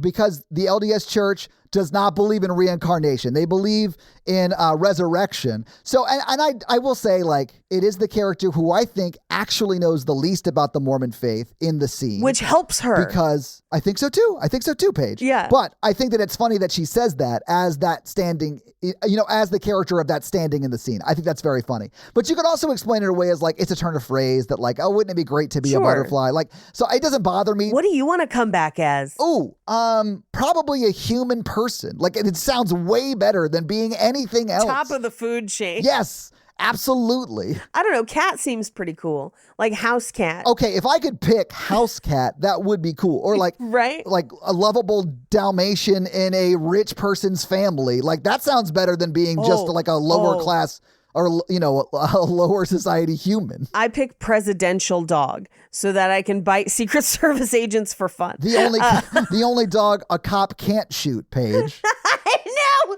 I'm sorry. But damn it, they still want to. They want to so bad. They can't wait to shoot your dogs, guys. It's weird. It happens a lot. But I don't know why Biden's dog makes me laugh so much, but it really does. I mean, honestly, and this is going to be a hot take, Paige, I think all the like news stories about his dog biting Secret Servicemen are just like there to cover that it's actually Biden. I like that even better. But you know his teeth aren't real. They couldn't withstand that. It's just Biden as they walk into the Oval Office on his knees, like biting at their ankles. Do you watch Mr. Bubs on Instagram? I don't know. No, I do not watch it. No, I don't. I'm sorry. If it is that premise, I will watch it. No, but that would be great. He's some sort of terrier mix, and he's always just like, and they like dress him up like Freddy Krueger, and they're like, "We're coming for your nightmares, Bubs." It's too funny. I don't know why. Anyway, but I think he's bringing this up to see kind of how she reacts when she's nervous. And she touches what initially I thought was maybe a scar from self-harm, but it is her implant. It's her birth control implant. Yeah. That we will find out later. Which I should say about birth control. Uh-huh. Mormon missionaries, women are allowed to take birth control. Yeah. It is taboo, but there are plenty of medical reasons why she might have this. Sure. That are not because she's sexually active. Obviously, if she was sexually active, that would be a problem with the church. But just because she has this does not mean that that is the case. Yeah. I mean, let me put it to you this way. People will make their own medical decisions regardless. My grandma was hardcore Catholic and used birth control. Good. And because, I don't know if you know this, the Catholic Church did not have a definitive stance until the 60s when the pill came out. And when they kind of made their stance known, my grandmother, who was of childbearing age at that point, was like, nah, not my body. So like, people gonna do what they're gonna do. Yeah, so when the question of should we have a child shifted from the man to the woman, they took away the... Yeah. Wow, imagine that. Well, you know what? Here's the thing. A lot of things in society shifted when that dynamic could no longer be controlled in that way. Not just religious, but overall. Same thing with, you know, us having bank accounts, being more employed. There's a whole lot of stuff that shifted that people are fighting back against now. And I don't care what your weird neck beard says, JD Vance. We'll still be here when you're fucking a couch in the afterlife. Like, women ain't going nowhere. It'll be Sean's couch. I guarantee you it'll be Sean's couch. But anyway. Sean's couch is the horniest couch. Anyway, the lights go out because there is a timer on them. And this is definitely for him to keep them on their toes. This is a lights and changing of lights is a huge cult tactic. We talk about it for modern cults all the time. Large group awareness trainings, mostly positivity seminars, the kind that are like, come back, pay us $3,000 so we yell at you about your problems. Like Nexium. Yeah, like Nexium. Or like Tim Robbins or whatever. Like, I don't know. Yeah. Oh, yes. Not Tim Robbins. Isn't he the motivational speaker? No, Tim Robbins is an actor, but I know who you're getting at. It's Tony Robbins. Tony Robbins. Boom. Yes. I would pay money to go see Tim Robbins speak. That dude's hilarious. Not my blood. Yeah. No, they will often, and hey, if you're listening, some of you may have found yourself in these situations because sales seminars, timeshares, they all do the same thing. They'll put you in a very, very well lit room and control your time because you're not outside. You're not receiving sunlight. You can't tell exactly what time it is. There's usually not clocks or whatever. And so time passes, it kind of expands and contracts. You're not really sure how long you've been there. It messes with your head. They also will limit your bathroom breaks because they're trying to keep you in that state for longer. They'll even let it go late into the night so that it's fooling your body because the lights are still on, but your body knows it's late and it starts to get confused. And so messing with light affects humans way more than people think it does. And so the lights on and off, he is kind of triggering them to be tense or to not be tense. And it also gives him chances to move around the room and change things and do other things. But that's a thing, if you're wondering. I loved that once they go down into the basement, it was dark. Almost the whole rest of the movie, it was dark. And we'll talk about why. Yeah. But like, there's very much a reason why the downstairs is dark. in Mormon theology, there's a reason why, but we'll get to it when we get there. Interesting. There is a poster on the wall of Dante's Inferno. Yes. So that also figures into it as well, and how many levels they go down. But also, it is light whenever they're supposed to be listening to him.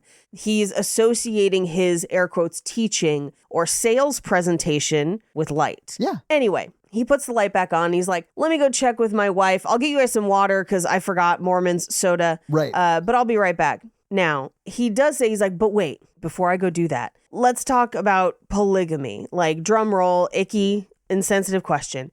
Concept of multiple wives. Paxton's just like, it's not for me. Yeah. Which oddly enough, I do believe to be a very healthy way to engage with religious practices that you're not into. Of like, I know we did it, not for me. And I'm going to tell you why it's not for me. And it's okay for it to not be for me. I have determined that's not part of my religious makeup. It's also not a part of her religion's religious current makeup. Yeah, she was not raised in it. Well, because the LDS Church no longer practices polygamy. Right. Well, we're going to get into it right now. But I think there is a way to admit that an organization has done bad things in the past and admit that it is bad and say that it is not a part of your belief system anymore because it was bad. And I feel like that's okay to do. Like, I'm going to stand here and be like, the Crusades were fucking bad. She doesn't. He kind of does. Well, she says it's not for me. She's just like, it's not for me. It's not something that we practice. Paxton says it's not for me. Barnes kind of doubles down on it, where she says it's something we needed at the time to grow our ranks, but we don't need it anymore.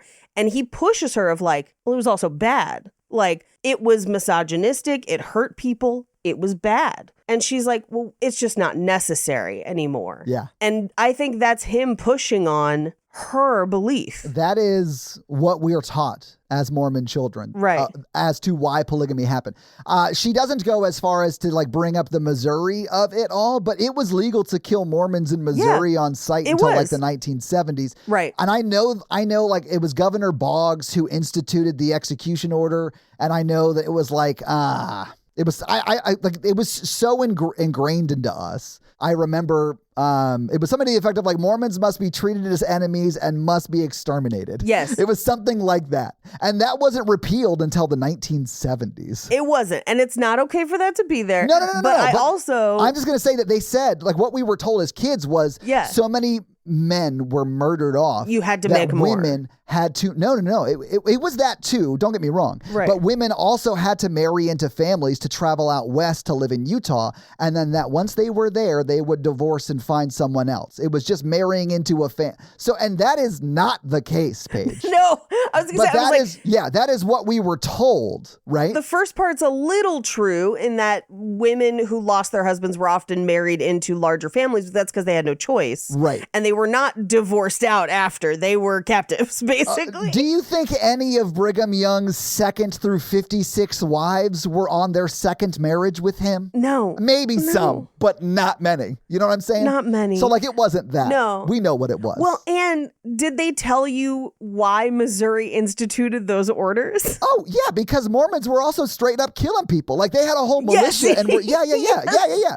I mean, it was like, it was on, look, listen, there were good people on both sides or whatever. Like, everyone was killing each other. But yeah, it was definitely bad. Yeah, well, it's one of those things where I'm like, it is not okay to institute a kill order for people. Full stop. However, it was because Mormons would move into a town and just take the town. Yeah. Like, just take it over. It's wild. We did a bunch of episodes on a couple different versions of that time because there's a few different like people doing it. But like, yeah, the story of like, oh, it was only done for that. No, it was not. Hugh Grant is right. It was done to cover up the affair with the 16-year-old maid. That is the first instance of it. You know how you know that? That's what Joseph Smith's wife was pissed about. Like, Yes. if you look into anything that Emma Smith said about it, even initially she was pissed about it. She eventually came around and like was a member of the church and all of that. But the second he died, or the second Joseph Smith was murdered, she got very outspoken about how polygamy was bullshit. And she never went out west. She founded a new church with her son, Joseph Smith III. Joseph Smith Jr. or the third. Yes. Yeah, because technically Joseph Smith was Joseph Smith Jr., but like that's the whole thing. Right. But yeah, like Joseph Smith III, who like did lead a church for a while, and maybe still that church exists. I don't know, but like it does still exist under a different name. I don't remember what it is called at the moment, but we covered that offshoot because also they break off. They basically fight it out with Brigham Young and take like a third of the church. Yes, they do. With them. Yeah. Yeah. And stay in the East and found a completely different church that believes completely different shit and ends up trending back towards what I would call mainstream Protestantism. like Protestant Christianity. Yes. I mean, technically all of these are Protestant reformations that happened at this time. Right. And this is just like an offshoot of that. Right. But if you want to, so if you want to like do some research on why Governor Boggs might have been like, we got to kill these Mormons, research just Porter Rockwell, who was just one Mormon, who was more or less a goddamn assassin. It's a killing machine for the church. It is. I do think it's fun. Here's the thing. Technicality. Yes, these are all Protestant reformations. The rest of Protestants look at the LDS Church and they're like, they're not us. They're not one of us. Of course. We're not the same at all because we have different books. Yeah. But to the outside world, people don't necessarily make that distinction. Anyway, so at this point, he then brings up, I do love that he says, with great power comes great responsibility. And she goes, Spider-Man. And he's like, Voltaire. But okay. I love the flip of it later. Like, I do really like the script in this movie. It's great. Oh, yeah. It's incredibly well written. But he's like, everything that you are told in your religion and most religions is filtered through man, which is why you have to question everybody. Yeah. Because man is fallible. It doesn't matter which person it is. People are fallible. And if people are telling you they're the only way, you have to question them because they're fallible. They're people. Like, they're Taco Bell. And like, hey, maybe they got your order 90% right. That's possible, but you might still have to circle back around and be like, you left out a taco. They might also give you E. coli and kill you. Like, because that's where we get the story about Sister Barnes when she was like medically dead for a few minutes or whatever, right? It's literally, we don't get the story here, but we hear right now, we're like, we don't talk about Taco Bell. Oh, that's right. Yeah. But because he asks them, he's like, what's your favorite fast food restaurant? And he's like, I didn't want to find the best fast food. I didn't want to find the true religion. I was just dabbling. And the more I studied it, because we are now finding out he was basically, he has like a PhD in theology, essentially. Maybe self-studied. But yeah, he's very knowledgeable. They have walked into the octagon unknowingly, which I would say is not entirely fair, but he's a serial killer. So like, the point is moot. Anyway. So he's like, I wanted to find, I hadn't found the one true, but I did. Then I eventually stumbled on the one true. So I think, and this is because I've seen the rest of the movie, I think he is a serial killer who has used religion to justify his serial killing, or rather his particular religious beliefs. And I will say that his atheism has gotten to a fanatical religious point to justify his serial killing. I said that earlier. I agree completely. Yeah. Yes. Which is most cult leaders, serial killers, will utilize their beliefs to back up their own actions. Yeah. Which is why you got to question people. I read this more like this dude's a narcissist, and he, in his mind, is God, and he is the true religion, right? Right, because the religion is control, and he is controlling. And he has complete control here. Yes. And they feel like they have free will in this moment, but they don't have free will, and he knows that. They do not from the second they stepped inside. And there's no way he's not like, maybe not hard, but he's like getting off on it. He's getting off on it. Yeah. He loves it. 100%. But this is where they're like, can we meet your wife, please? And he's like, oh, of course, I'll go ask. And then she turns that candle when he leaves the room, revealing that it is a blueberry pie candle. There is no pie. I mean, we'll find out there's pie later. We'll get to it. It's not a blueberry pie, though. It's not a blueberry. We'll talk about it when we get there. But the second they see what the candle is, I was like, fucking run. But the lights come back on and he comes back. Yeah. And he's like, oh, hey, just come meet my wife. She's right through here. And they're like, we'll be right there. And they try to call out and they can't. They can't get any text message or anything through, but they pretend to have a phone call. Yeah, before they actually do walk down the hallway past the statue of Moroni, I do want to point out when the lights are out and they're having this debate, like they're illuminated by candle. And I sort of really loved how that felt very real to like a religious debate that Joseph Smith would be having in like 1830 as he was starting the church. Because it's like it's like you can't really see the quote cabin around them or the house around them, and it's just they're all lit by candlelight. I really loved it. Like the cinematography and the intentionality of the light here, I love. Yeah. But they pretend to get a phone call. He knows it's fake. He knows it's a Faraday box. Yeah. That's why he's like, yeah, have your mysteries. Yeah, go ahead. Have fun.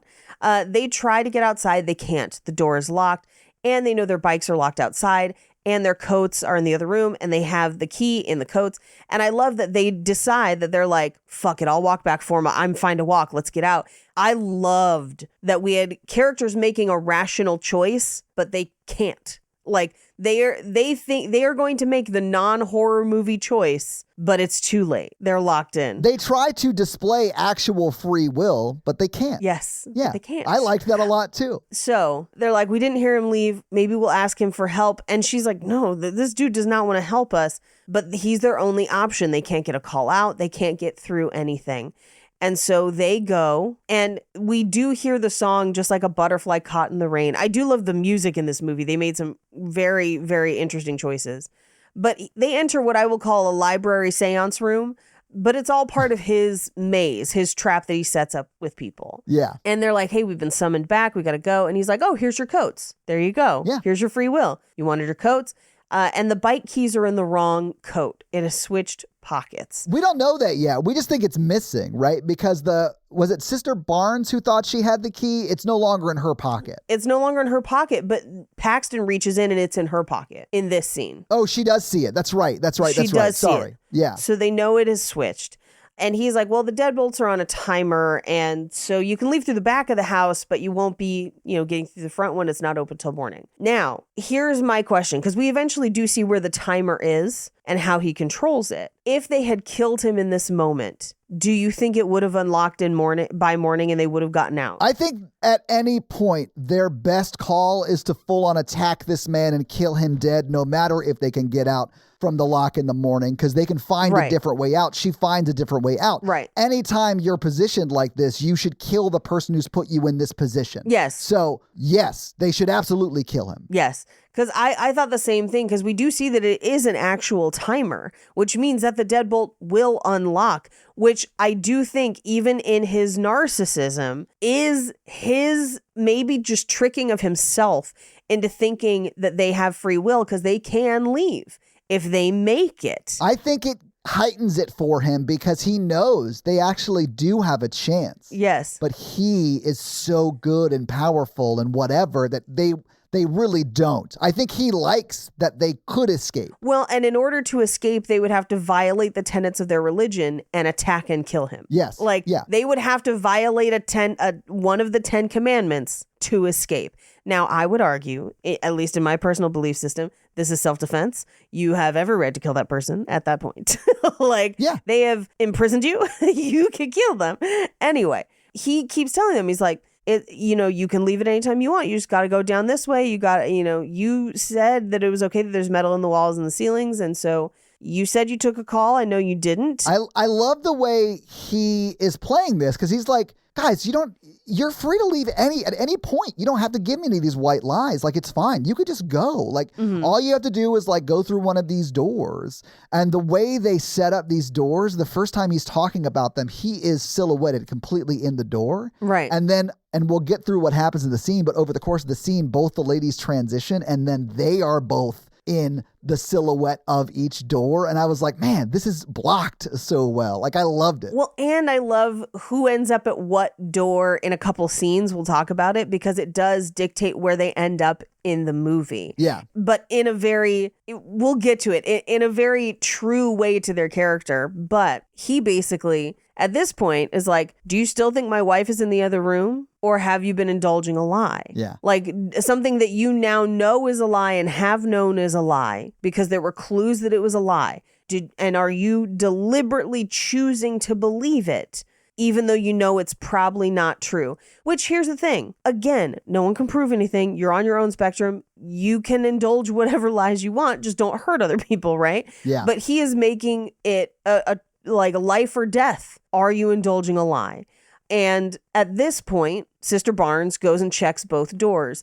And what she then discovers is they both lead to the same basement. There is no way out. Both doors are wrong. I do like that they don't show us the first door she opens, so there is some question until Sister Paxton opens it later. But you know. Yeah.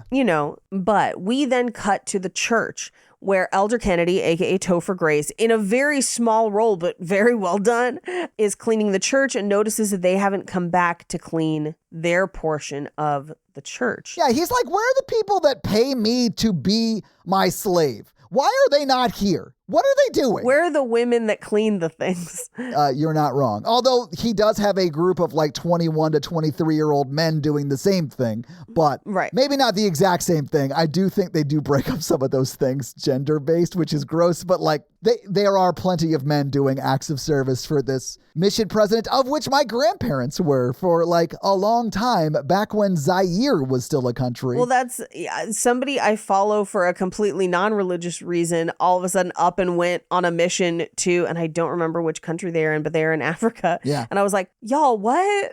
Like, why? No. My grandparents actually came back from being mission presidents when Zaire started their civil war. They had to leave. They had to leave. That's why it's no longer called that. There you go. I have complicated views on missions work in general. I feel like a lot of times people's intention is helpful, but it's more helpful to meet people's actual needs. And usually doing that is working with people who are already there, not sending people who are ill-equipped to try and meet those needs. I think it's sort of gross on any level. I mean, I do understand the charity aspect of it, but forcing people to believe what you believe before you give them charity is fucking gross to me. But I also like, there are some good things that religious organizations do, and I can acknowledge that. I think that the transactional nature of it makes it gross to me, but I get it. I feel like if you're going to do it as Jesus intended, you have to be willing to just freely help people without expectation of return. And that is the best form of it, of just seeing a need and then trying to do whatever you can to help it, and understanding that sometimes that's not you going, it's you funding an organization that's already there providing the aid people need. Right. Anyway, they are scared. Right. And they should be. They should be. Yeah. He's like, you get to choose. She's like, which door should we choose? Should we have a preference? He's like, aha, yes, you should. Thus begins my religious studies 101 lecture. I do love that he like kicks this off. And it's really creepy, and he like does the whole like believe, non-believe on the door, or like non-believe or whatever. We'll get there in a sec, but yes. Before he gets there, he's like, but let's first talk about the history of Monopoly. Fascinating. I know. Fascinating. I did not know this. Did you not know the landlord game? I did not know this. No shit, really? No, and here's the thing. I'm not surprised, because that happens with a lot of board games. There are a million stories like that. Yeah. And so, yeah, I'm not surprised. Because they were like parlor games that people played, and they probably were very similar, and then like it would make sense that like, oh, okay, of course these two games were the same. I do think that they were able to like verify that this guy actually did rip off hers specifically. He stole it. But it wouldn't be uncommon. And I'm only trying to give an out to the company who bought it. Like, it makes sense that they were like, oh, I've seen a version of this before, but this is like a more structured, I like this. Let's buy this from this guy, right? That's exactly what happened with the Ouija board. Yes, I remember we talked about that when we did the Ouija episode. Yeah. Yes. And he plays the song The Air I Breathe by the Hollies. I happen to really like the Hollies and prefer it to Radiohead, but that's just me. I like Creep too. I like that the other one, because that through line for the iteration goes through this too. And it's like The Air That I Breathe was first. Right. They sued Creep, or they sued Radiohead because of Creep. Right. And then Radiohead sued Lana Del Rey. For, and the name of that song was Get Free, Paige. Get Free. Such a good through line. I loved it. And this happens all the time, by the way. What's your favorite one? My favorite one is probably, I don't know. Probably the time the Red Hot Chili Peppers sued that band that did like a rap version of one of their songs. I can't remember the name of it. You're my butterfly, sugar, baby. Oh, Crazy Town. Yeah, they sued Crazy Town because Crazy Town ripped them off. I actually don't even know if they won that suit. I just know that they did sue them. I had never thought about that sounding like the Red Hot Chili Peppers, but you're absolutely right. I love hearing those stories that about stuff like that. Yeah. And I'm like, it's always wild to listen to it and either hear it or don't, right? Like Vanilla Ice and Queen, right? Where you're like, this is obvious. And it's just sampling. It still happens. But my favorite one is actually a recent one with Olivia Rodrigo and Paramore. And Paramore was one of my big Paramore fan. The song is called Misery Business. Oh, I know Misery Business. Yeah. Yeah. Good for You by Olivia Rodrigo. You can play literally on top of the track for Misery Business. Love that. I love when they do that. They are two different songs. And I independently liked both songs, but you can play them one on top of the other. And there was litigation, and Paramore ended up listed in basically the liner notes for that song. That's what happened with Crazy Town. Yeah. The Red Hot Chili Peppers are credited as writers with Crazy Town for their song. Guess what that song was called, Paige? Butterfly.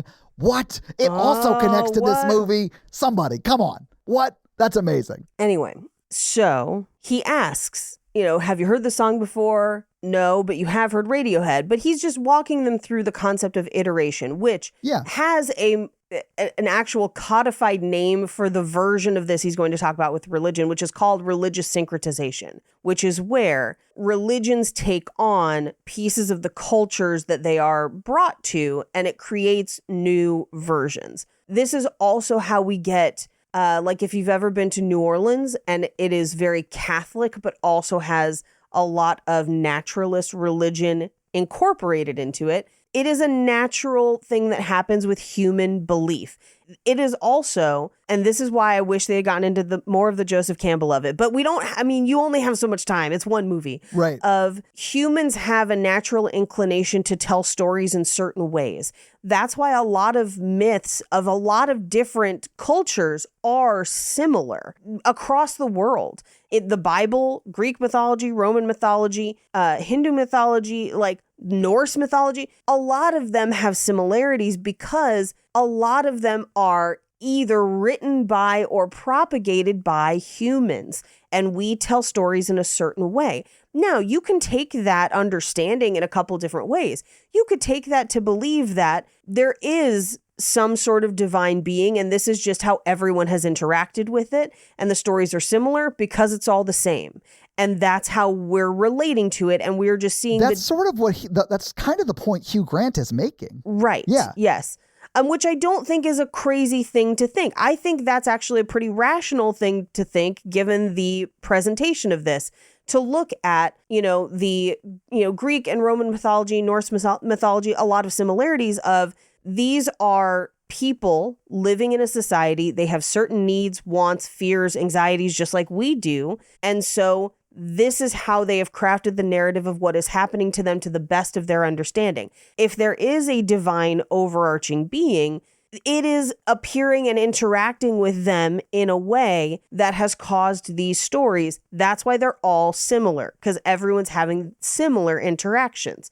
Great. Cool. That you have viewed the evidence at hand and come to a logical conclusion. I think I want to make a point about what you said about how when a religion moves to an area with a different culture, it adopts that culture. It sort of becomes that like meshing of those two. Mm-hmm. If you look at what happened when Christianity went from where it started to Rome, that happened, right? Yes. Because we had like a Christian religion, and then it became Catholicism, and that was the only religion inside that Christian umbrella. Right. And then Martin Luther sort of, made a little fanfic out of it and like nailed a note to a German door and was like, hang on a minute, And then like we got the Reformation, right? But like Right. Christianity was different Yes. before it hit Rome. And then they literally voted on what it would be. Right. It's been different many times. Exactly. And then and then Martin Luther changed it. Like when he was like, Right. "I'm in Newton bitte," or whatever. Hang on a minute, is in German.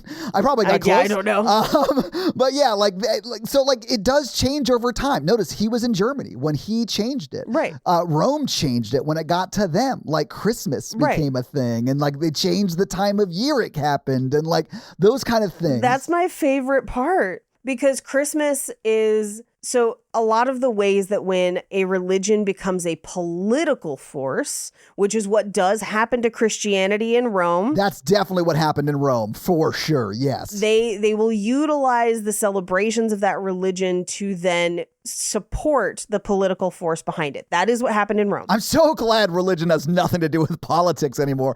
Wouldn't that be a dark, sad, depressing time? Oh God, we can't get into it right now. I know. It's too sad. I know. But a lot of what we know as Christmas, as far as Christmas time, is a syncretization of multiple.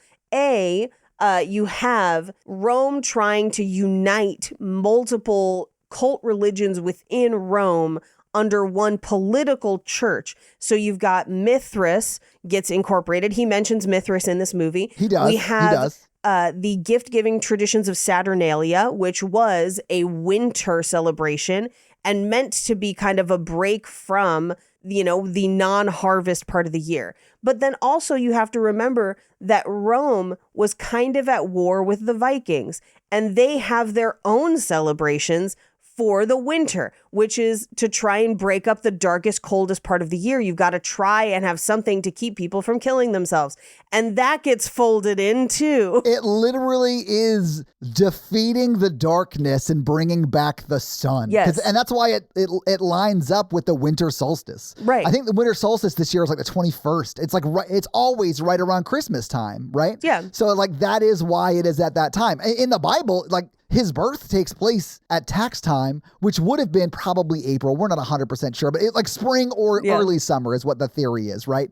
Not definitely December. Right. Definitely not December. Right. I have heard April, May. I've heard both. Yeah. Based on the astronomical location of the star in the story. But also the tax time that it would have been for them, or the census, I should say. It's the census. Because you got to render under Caesar what's Caesar's. At this point, it was just Herod, but still. Well, it's Herod in service of Caesar. Well, no, not yet. Or Herod in service of whoever the emperor is. I think it's Emperor Augustus. Augustus was after Caesar, so it wasn't Caesar. I don't think Herod, they are a vassal of Rome at that point, though. You're not wrong. They are a vassal of Rome. I'm not sure if it's Caesar, but whoever it is. No. Caesar's earlier. It is you're right. Emperor Augustus. You're right. Yeah. Yeah. So there's like a definitive point in time that people can point to, which is also why when they're like, I've been listening to last podcast on the Left's series on the lives and deaths of the saints. Fascinating. I saw that episode. I haven't watched it yet. Yeah. Or I haven't listened to it yet. It's a lot. It's dense, but it's good. Oh, I'm sure. But it was very interesting because Henry, noted Satanist, has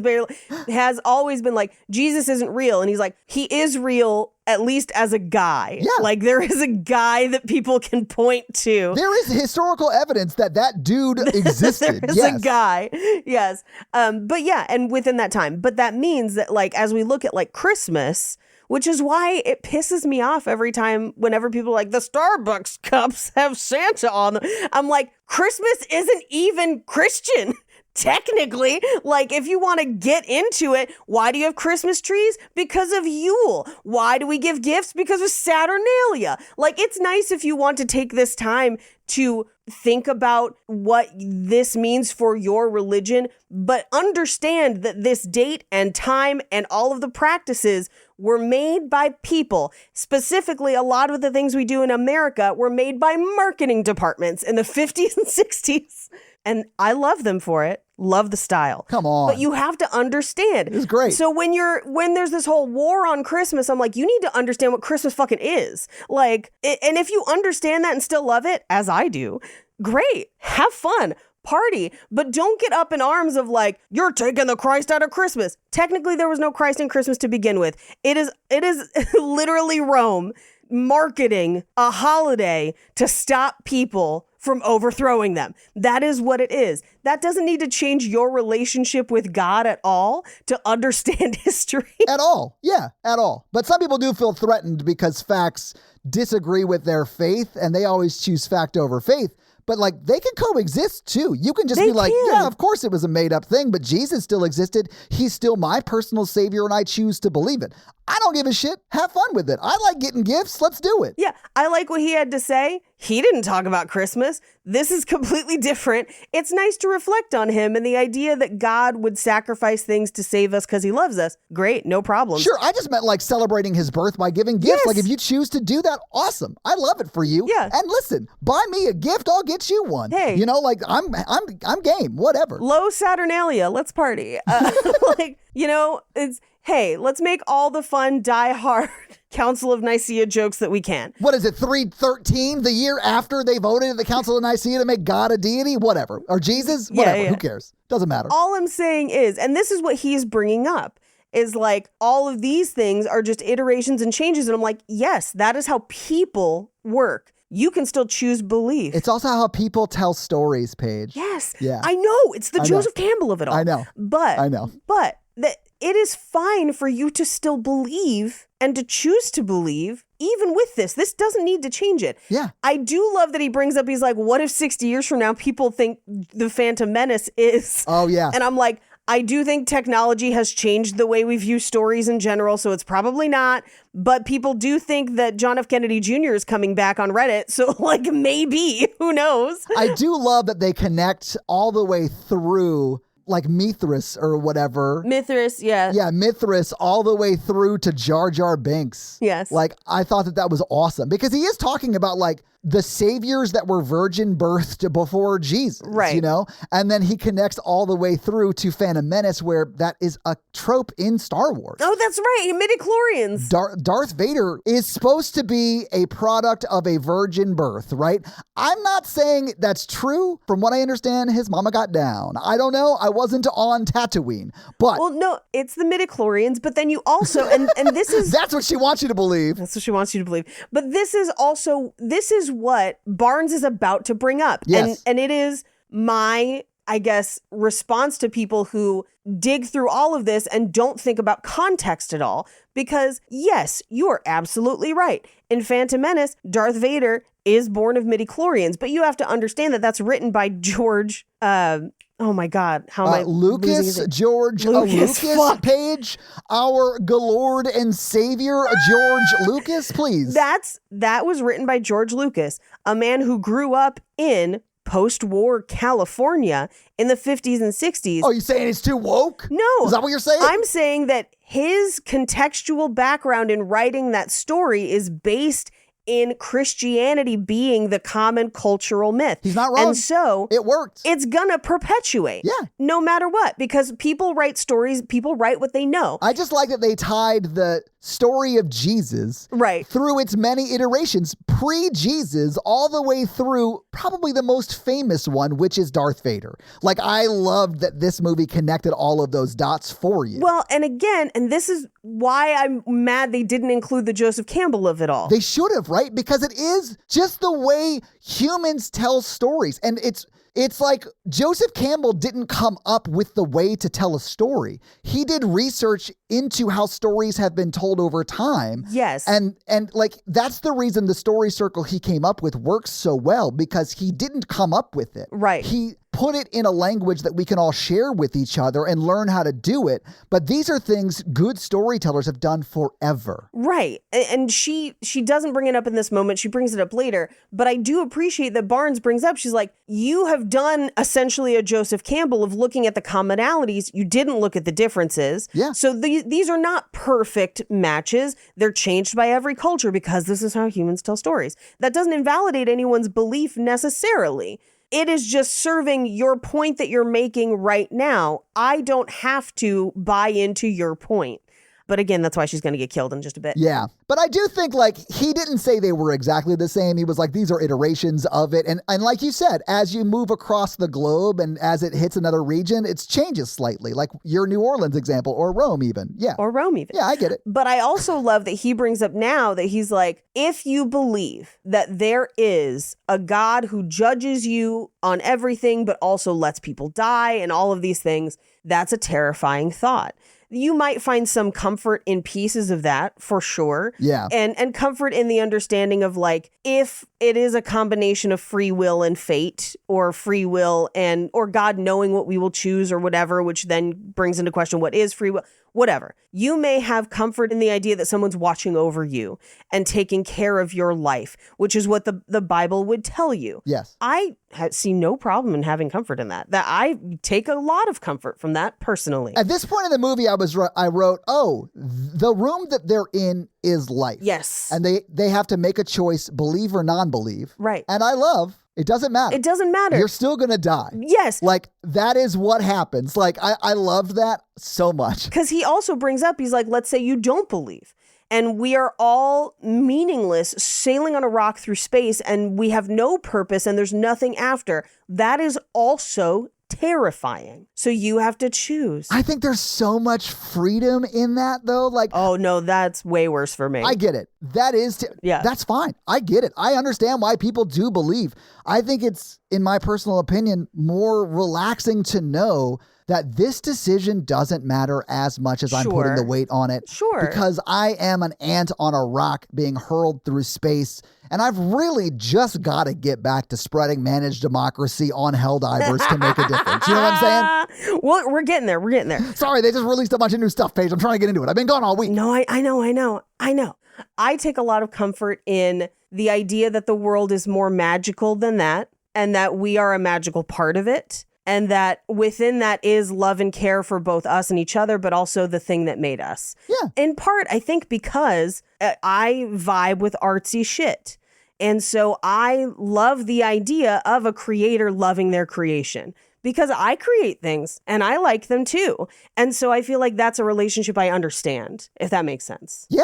I completely jive with it. Like, I have no problem with those that do have belief. I envy them on some level. I also don't think there's only two options. I think he's creating a false equivalency here. And this is what she will bring up when she brings up the spectrum right here. Yeah. Because he says, do you believe what Gordon B. Hinckley said? Either all of it's true or none of it's true. I don't. I disagree with that statement. I believe that there's a lot of room for like, hey, the book of Revelation is probably an allegory for Rome. And that's our different understanding based on what we know. And to say all of it's true or none of it's true invites no questions. Paige. And that's the problem. There should always be questions. But no questions is what the Mormon leadership is accepting currently, right? Right. They're not, and that's not unlike most other religions. I'm not calling out like the LDS Church at all. But like, yeah. I mean, Gordon B. Hinckley was prophet for like 20-ish years. Like most of my time as a Mormon, he was the prophet. Correct me if I'm wrong. Is Gordon B. Hinckley the one that allowed people of color to have the priesthood? No, because he wasn't prophet. He was on the. It was the guy before him. He was on the council at that point. I wasn't sure. He was in the Quorum of 12, I believe, at that point. But he was not prophet because he didn't become prophet until 95, and that happened in 78, I believe. Yeah. Which is so close to now, guys. Like it's too close. Yeah. It's way too close. Yeah. But that's why in the song I Believe in the Book of Mormon soundtrack, there's a line that says, I believe in 1978 God changed his mind about black people. It's so funny. When I heard that, I was in the Fox Theater in Atlanta and I stood up and was like, yay! It was so fucking funny. It was great. I saw it with most of my Mormon family. They did not love it. But he and he's done this multiple times where he's like, is it okay if there's metal in the walls? Well, you said this and you're going back on what you said. And so he asks, do you believe it's all true or none of it's true? And they can't win with that question, right? Right. Because if they say, no, I don't believe that, he says, then you don't believe in Mormonism, you don't understand. When the reality is like, I mean, it's one guy's one sentence about Mormonism. Yeah. You should invite more questions than that. 100%. Right. Yeah. But this is like when someone starts the incel argument of like, all women go for the top 1% of males. Right. What? No. That's mathematically impossible. That is not at all the case.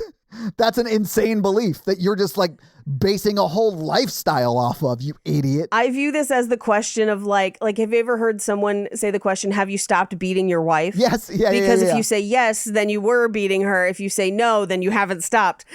This is a question like that, where it's like, if you don't believe it, then you don't believe any of it. If you do believe it, then you're wrong because you've already admitted that you do. Like, he is trapping them in a verbal argument. Right. But what that doesn't take account for is like her responding, and she doesn't respond this way, but she could just be like, yeah, I don't even like agree with the premise of the question. What the fuck are we doing, Right, Hugh? right. Give me the fucking key. You're a fucking serial killer. Yes. But she is not programmed, and I do mean that in a brainwashing sense, to ask questions like that. Well, I would say that Paxton is not. Yes. Barnes is, and that's why she stands up. Yeah, Barnes is more open to those kind of questions, which is why he has to kill her first. That's why he has to kill her first, because she does stand up in this moment and is like, I understand what you're saying. And now, interestingly enough, Paxton is like, you made a lot of interesting points. You're a very smart man, because she's trying to do the conditioned woman thing Yes. of, if I can make you happy, you won't hurt me. I'm so glad you're bringing this up, because she is absolutely doing that. She feels very threatened, very scared in this moment. Yes. She does not think that he is well educated on the subject of religion because it counters to her belief. But she is saying that to placate him. To try and be safe. Yes. Barnes goes to the other door. And this is where she has, I really actually like this monologue where she's like, I know the history of what you were saying, but you are making false equivalencies because it is a spectrum and we all have to choose what we believe. And this is less about me agreeing with you or not, and more about you trying to figure out who I am. And I am more complex than yes or no. Mm-hmm. And that's why she chooses the believe door and then says to Paxton, I do also love that she's like, the board game metaphors are offensive. And you brought up that like Judaism only has a certain percentage, and you didn't even talk about the Holocaust. And then you didn't even talk about Islam, which doesn't believe in Jesus. So like, you have picked and chosen what fits your thing. They believe in Jesus. He's just not like a prophet. Right. That's Yeah. what I mean. But Yeah. But it's an iteration, right? That I understand her point, and she's not wrong either. Right. I just think that he's also right. Well, that's the point. Yeah. Neither one of them are wrong. Yeah. Neither one of them are completely right. I think they're both a little both, honestly. Yeah, yes.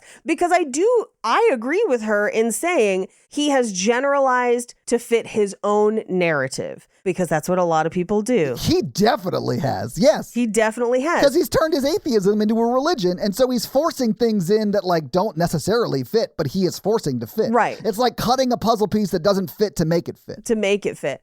And she, on the flip side, is choosing to ignore or step away from the pieces that don't work for her own belief. But I would say that is more in line with her speech of, it is a spectrum and you will have to choose, which is why she then turns to Paxton and is like, fuck whatever this guy said. Yeah. What do you believe? What are you going to choose? Now, I will also say, because she has seen both doors, she knows it doesn't matter. She knows it's the basement either way. Yeah. And both ways they will end up there. And so she is just asking her, like, come with me or don't, regardless of the door.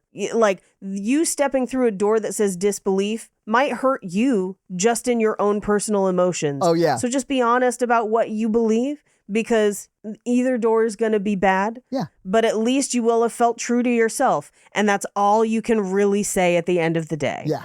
I do love that Paxton is like, well, let's go through the right door. We got to choose the right? Like choose the right. Right. And that is like a thing in the church. I had a CTR ring as a kid. Like that is a thing Right. they instill into the youth of the Mormon church, that you always have to choose the right. Now they don't mean it literally. And she does sort of like say it literally in this moment. Right, because it's on the right-hand side, Which yes. is very funny to me. But I do love that they pointed out. Which, don't you think it's interesting that belief was on the left-hand side? Okay. I know where you're getting with this. The left-hand path, is that what you're referring to? Yeah, of course. She makes all lefts later when she walks through the left-hand path magic rooms. Yes. I did see that. Yeah. I also love that they set up this, like, if you know Mormon joke here of choose the right. Right. Yeah. Right. Yeah. I could still find my CTR ring. Like, I might still have it somewhere. Maybe we could give it away. Maybe. Now here's a question, and maybe somebody knows this in the Facebook group, because essentially they go down the stairs. Yeah. They use the phone light. They get down into a basement. It's very clear that both stairs lead to the same basement. Yes. You can see it. We know that. But they do have different doors. One is green, one is purple. I don't know the significance of those colors, but I have to imagine there is one. He does mention going through the green door later. So, yeah. Was Maxine our last one? No, it's been a couple. But yes, I did get your messages about not mentioning the porno behind the green door for Maxine. I'm sure that is significant to all of the things with her father happening behind that green door in the movie. Completely forgot about it. We talked about so much shit for Maxine and had to trim it down to an episode. But that one completely slipped my mind. So thank you all for reminding me. I don't know that this is a similar reference here. Even though we did bring up porn in the beginning, I think there has to be another significance to it. We'll dig through a lot of stuff in fun facts, but I wasn't really able to find an answer to that I completely jived with. So I don't know. Yeah. But at this point, they're trapped in this basement. And Paxton is like, they're going to leave us here forever. What are we going to do? Barnes immediately is trying to find a way to escape. And she basically brings Paxton back to reality of like, look, either we escape, either we kill him, because she grabbed the letter opener before they went down the door. Either we kill him or he kills us. Yeah. Because they can't really let us go, because we've seen this, unless they let us go in a way that is like immediate and unscathed, but really no.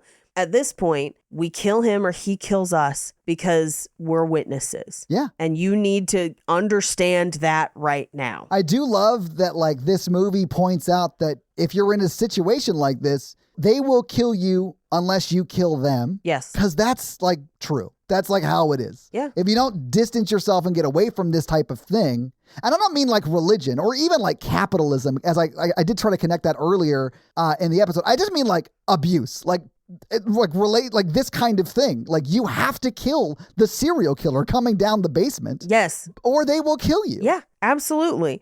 And so as that's happening, they're trying to get through the window at the top. It has a cage on it. Yeah. They do manage to pull a board down that has some nails through it, and they have the letter opener. I love that board shadowing. Ooh. I love that. Yes. And I do love that she hands her the letter opener and it's like, hey, when I say Todd's safe word, stab him in the throat. Yeah, magic underwear. Yeah. Oh, really? Mine is Moroni. Moroni, daddy.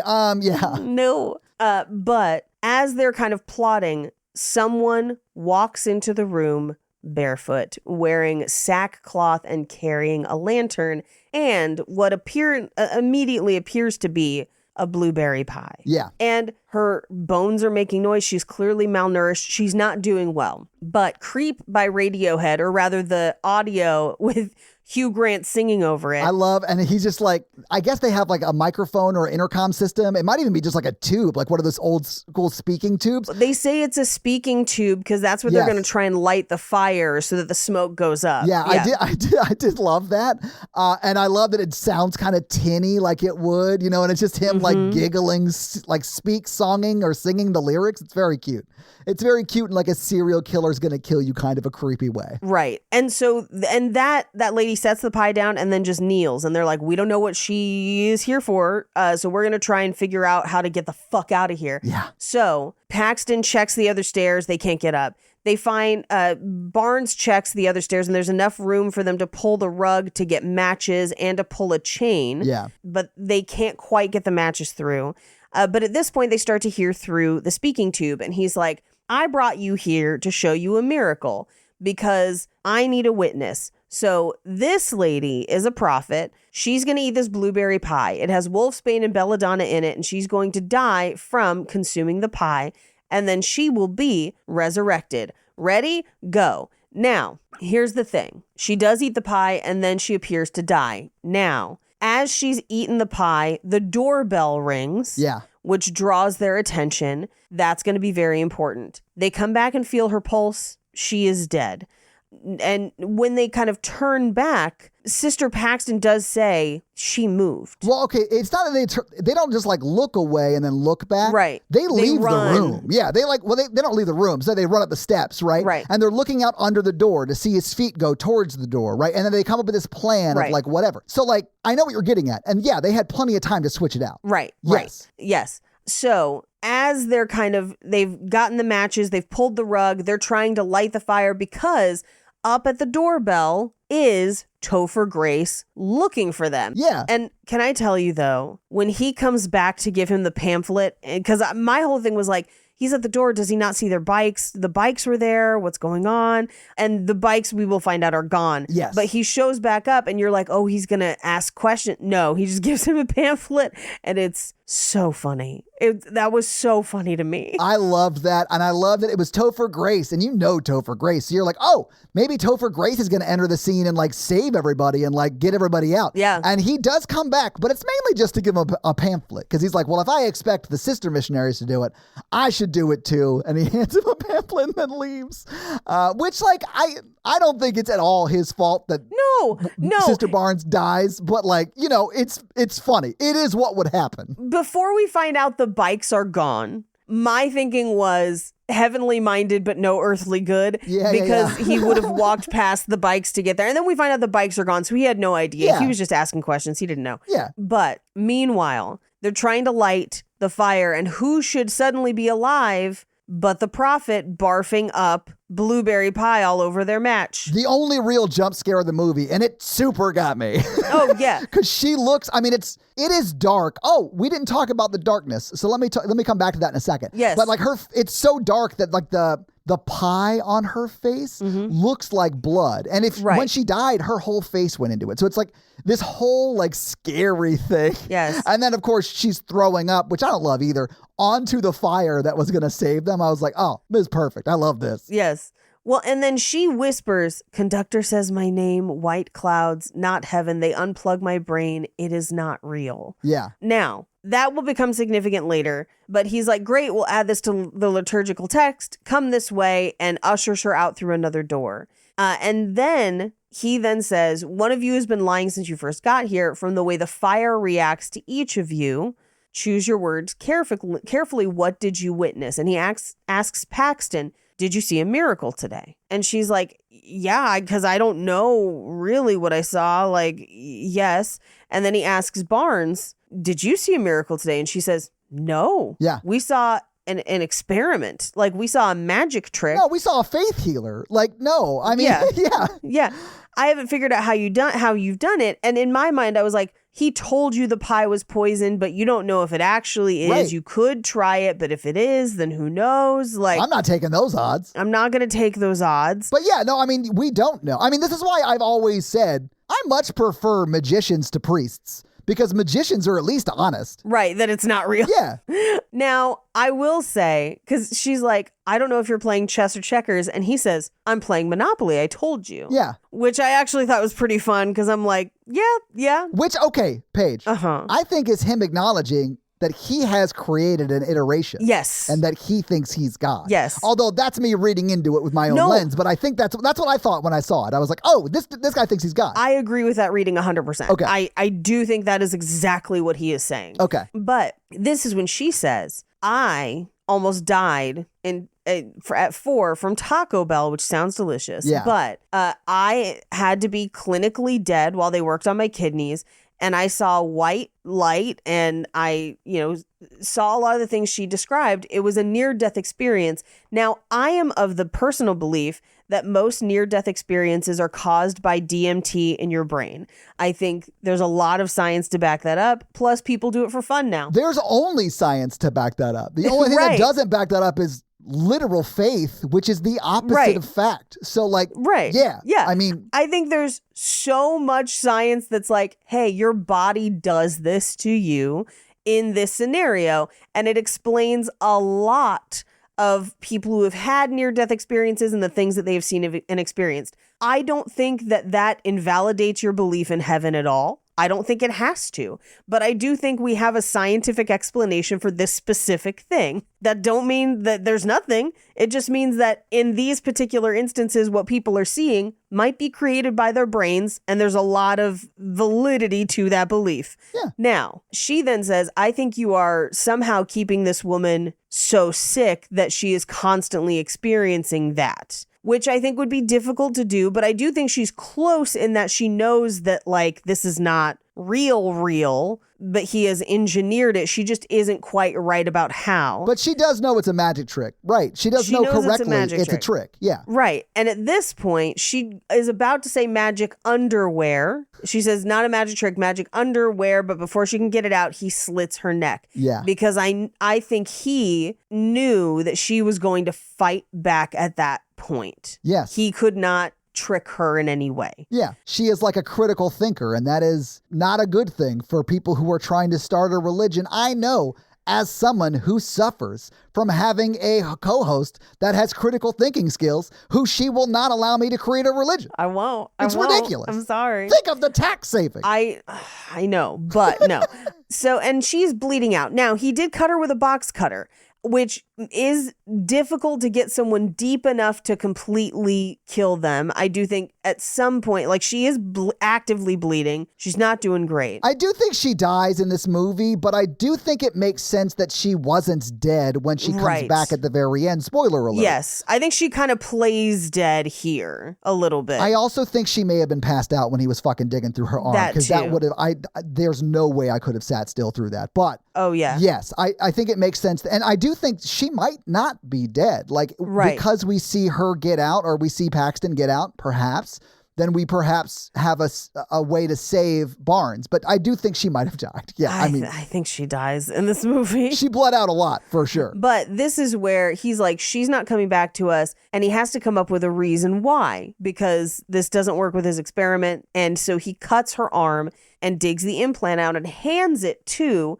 Paxton, because I think he expected Paxton to be naive enough to not know about birth control implants. Right. Yeah, I think he thinks that, like, she's going to think this is like some alien thing, or like she's like a robot, right? He goes with the simulation. Yeah. Yeah, it's like, the simulation. He goes into like the Elon Musk of it all, like we are living in a simulation, which I get. Like, if you were born into a family that owned literal emerald mines and like became the richest man in the world, you'd be like, fuck, this is like the best hand ever dealt in society. So this has to be a fake simulation. Right. Like, I get why that idiot thinks he lives in a simulation. Yeah.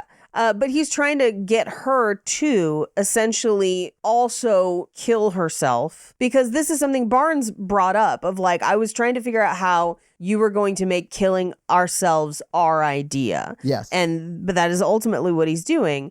And he basically says, and he's like, so see, that's what happened. And you have to kill yourself and then you'll cross over. And she's like, no, I don't believe you. Yeah. I think this is birth control. I think she would have felt ashamed or embarrassed, but there's a lot of reasons why she might take it. Exactly. And I don't think it was a matter of belief, because both doors led here. I don't believe the miracle. Maybe I did it first, but now I think something happened tonight that you didn't expect, because either you planned all of this, which is possible, or you're trying to figure out how to improv it, but she says it's not real. And that has made me think that you switched the bodies, and I just haven't figured out how yet. Yeah. But she looks at her place at the table, and she basically describes, she's like, she read off a prophecy you prepared for her, but the last line, it isn't real, is not something you planned. Or maybe it is, because that's how she ends up there. I mean, she does make the assertion that it is off script. Yes. He never confirms whether it is or not. Right. So it might not be,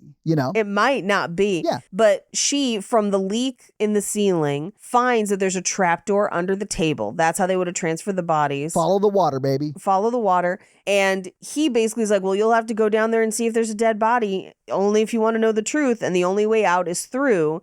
And he goes, Frost? And she goes, no, Swamp Thing. I love that. That's the flip of the Spider-Man. No, Voltaire, which I love. Yeah. But he says, don't go till you're prepared to discover the one true religion. And at this point, I was like, it would have been hilarious to pick something random, to either have her climb down into a room of true religion jeans, or to have it be Scientology or something, like just pick one. Would you mind sitting down at the E-meter? Oh, God. That would have been very funny. Have you heard of Thetans? They came to this planet on spaceships that look like Douglas DC-12s or whatever. Like, they look like just airplanes from the 50s. They do, and it's kind of cool, but also snakes are not dangerous to me, and there are no snakes at the bottom of my bed. I love Dead Authors podcast page. Did you listen to both of the episodes? I haven't had a chance to listen to either, but if you think I haven't constantly been saying to myself as a weird affirmation in the mirror, snakes are not dangerous to me, and there are no snakes at the bottom of my bed. Guys, if I could plug anything harder, it would be, please listen to at least those 2 episodes of Dead Authors Pod. I'm going to do it today. I listen to that thing religiously. I love that podcast, but those are 2 of the best episodes for sure. Today, I'm basically just chilling and crocheting after this. I will probably try to sleep a little bit more, but I'm probably going to pop those in and just have a good old time. Absolutely. If you're just crocheting and you want to laugh your ass off at 2 of the best improvisers just playing, it's amazing. It's so much fun. I love me some Thomas Lennon. Yeah. Anyway, so she climbs down. There is a dead body. She was right. And she uses her phone light to go through multiple doors covered in runes and circles and a lot of symbols. A lot of left-hand path shit. I really love that she seems to be sort of going back in time through iterations. Yes. I do think that's what he's doing, too. Me too. Yeah, me too. Yes. And then she reaches a door that has their bike lock on it, which is like only you can actually provide yourself with the truth, which I loved because this is like, you have to make the decision what you believe and either believe it or choose to not believe at all. And like, this is, I think, the representation of that in the movie. She has the key within herself to go through the door of truth to see what is true for her. Unfortunately, the truth is what's behind that door for her in this movie. But I think metaphorically, that's true for all of us. We are the ones who get to decide what is true for us. Right. And so she walks into a room full of cages and he's there. It's very sad and scary. Yes. It's very sad and scary. She gives one of them her coat. Yeah. But she basically plays the rest of it out. It's very Knives Out, where she's like, when you told us you were getting your wife, you went and got the bike lock, and I could tell because your hair was wet, and I knew there was something wrong.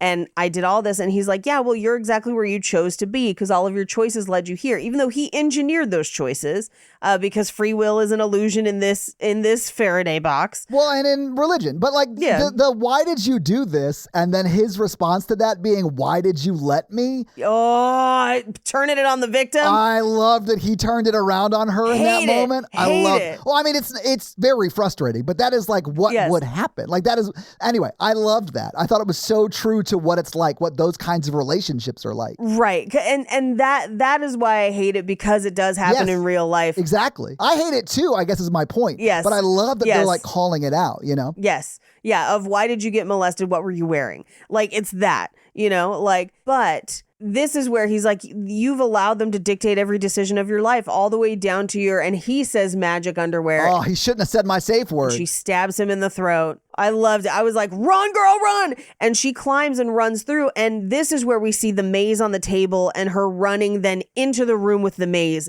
Such a cool shot. It's seamless too. So great. good. Yeah. So good. And blocks the door at the table, goes through another door, only to find that the door that she goes through leads back down into the basement. Yeah, she had no choice. Which, can we talk about the basement and why it's dark down there the whole time you're down there? Go for it. I've been teasing this a few times and I keep forgetting to talk about it. The concept in the church of the LDS Church of outer darkness, which a lot of people say is like the LDS version of hell, and that's not fully incorrect, but it is sort of incorrect because it's not just that. It's technically just a state of being completely disconnected from God and God's will and God's love and all of that stuff. So you could technically be in like outer darkness and still be alive. You're just like disconnected from the church or whatever, and that is still a version of it. But every time they are in that basement and there is no like quote God's life, that's like, or light, that's like the outer darkness of it all. And I really loved that they're like playing on that, because when she's down there, there is no God. It is just Hugh Grant, who sees himself as a God in my opinion, but there is no God down there. Right. And I thought that was really interesting. Interesting. Anyway, he stumbles back in. He's still alive and stabs her. Yes. When she realizes that her only way is back through the hatch, which is where he is and has climbed up. Yeah. And they're both basically bleeding out. And he says, pray. And she says, prayer doesn't work, and I actually like what she says about it here, where she's like, Yeah. they did an experiment. Half the people prayed, half the people didn't. And there's no measurable difference. She goes, but I think the difference is that it's just nice to think about someone that's not yourself and like be mindful of other people. And it still has value in that way. Even if it doesn't work in the transactional way that we think about it, like I ask for something and you give me something, it is nice and meditative to think about the needs of others in that way. And if that's how you do that, great. And I actually really like that. I loved it too. I also think, as someone who like is not necessarily a believer, I do sort of believe prayer works on some level, because Yes. to me it is just like setting your intention towards something. Manifesting is what some people would call it. Which is why I think people saying things like prayer without works or like don't work, like it doesn't work. You also have to work towards it. Yeah. So like if you're just like using your prayers to verbalize what you'd like out of life, and then you're going to work towards that. Sure. Awesome. Great. Can I talk a little bit about that study? Yeah. Oh, no, go for it. Because it was done shockingly recently. It was within the early Really? 2000s. Yeah. So they No took way. 1,802 patients from 6 hospitals. They were divided into 3 groups: those that were prayed for and knew they were being prayed for, those that were prayed for but didn't know they were being prayed for, and those who were not prayed for. Right? Those are the 3 groups. And there was no really significant difference between the groups that like were prayed for and those that weren't prayed for. But interestingly, the people who knew they were being prayed for had a higher rate of complications. Interesting. Do you think it's because they did not have to find some sort of inner like push to, I mean, I guess it depends on what your thing was. I don't know. Oh man, Paige, there's like a lot of like, the brain is a powerful thing, and maybe if you're like, I don't know. My logical brain would say it's because that they thought prayer got it and they weren't fully following what their doctor's advice was or whatever. Yeah, that's kind of what I was getting at. But I don't know. I only know like the raw data. I don't know the specifics of why it happened, but I do know it happened. Yeah, I don't know. I thought that was super interesting, that if the people who thought they were being prayed for and were had higher complications. I think that's it. I also would say that correlation doesn't equal causation. I think there's probably a more complexity there to examine as far as exactly the human attachment to manifestation in general. Well, that's why I was like, the brain's a powerful thing, because like I don't know if that also plays into it, because I don't know the science of that. But yeah, I don't either. Yeah. But I will say, because I had to answer this question for somebody recently, where we have a friend, and that friend suddenly made some seemingly drastic decisions in their life, and they credited it to, I have a specific plan of a thing I'm going to do in this specific way. And that plan seemed unreasonable given just the way the world works. Yeah. But that person is also a believer. And so our friend who is not came to me and is like, is this a church thing? And I'm like, yes and no. Because yes, that's how they have decided to interact with this kind of a belief, where it's God's got it, so it's going to happen, and I'm just going to set my intention toward it, and it's going to happen. So even if my plans for how it happens are unreasonable, God's going to make it happen. Yeah. And I'm like, that's not the right way to interact with this. If you want to think about God has a plan for me, great. That means that maybe as I'm trying to navigate this plan and work towards the things I'm working towards, I will trust more into my intuition that I am on the right path, because I trust in the work that has gotten me here so far and the work that I'm going to do. Yeah. Right? I may make a choice that's a little more risky because I think it might pay off, but I can't just release it all and do nothing. And that's kind of what this person is doing, because it's probably a little easier than taking responsibility personally for when things don't work. And they were like, oh, and I was like, yes, this all comes down to things are not going the way I want. I am probably partially to blame because of choices I have made, and I can work my way out of it or do things that I need to do to get things, whatever. But that is sometimes a difficult truth to grapple with. It's hard to take ownership of your own problems sometimes. And Yes, some problems that you have are not of your own making. Yes, like, of course. I'm not saying that course. everything that happens to you is your fault. No. But like sometimes you do play a hand in the traumas that you experience. That's not always the case. but sometimes you make decisions that lead you there. I would say it's not so much that as much as your reaction is your control. So like even things that were not your control, the way you react to them is. And this wasn't even necessarily a trauma scenario. It's that this person had chosen certain things and they didn't pan out. Now, I think that there's a similar power in choosing things that did, where you can say like, yes, I think God had a plan for me to do well, and that's great, and I trust in that. But I also made some strategic decisions, and I'm proud of what I accomplished within that. And I think it's the double-edged sword of like, you have to own when you made a choice that didn't work out, but then also give yourself some grace for the times that it did. You know? Yeah, I also think this is my own personal relationship with failure. I've never made a choice that didn't work out. I've done a lot of shit that failed, but I always learned a lot in that process, and that's helped me going forward. But yeah, I mean, I understand what you're saying, and you're not wrong. I just like, my relationship to it's a little bit different, but I understand what you're saying. Yeah. Yeah. Anyway, I did think this thing of prayer was interesting, and the study is very interesting too. It is super sweet though, because she's like, I know it doesn't work necessarily. I do it because I love my fellow beings and other people. And exactly. Yeah. It's not a store. It's a meditation on something bigger than myself and other people. Yeah. And setting of intentions. And that still has value, even if it's not Amazon. So he basically dies almost on her. He's kind of like bleeding out over her, and who should come out of nowhere with the board with the nails? It's Sister Barnes, who I think ultimately this is her arc of like, she does believe, but I am willing to break that commandment to save Paxton. Okay, hang on one second. Or just to kill that guy. Do you think at any point she doesn't believe? Because I don't think she never doesn't believe. Barnes. Yeah, I think Barnes believes the whole time. Me too.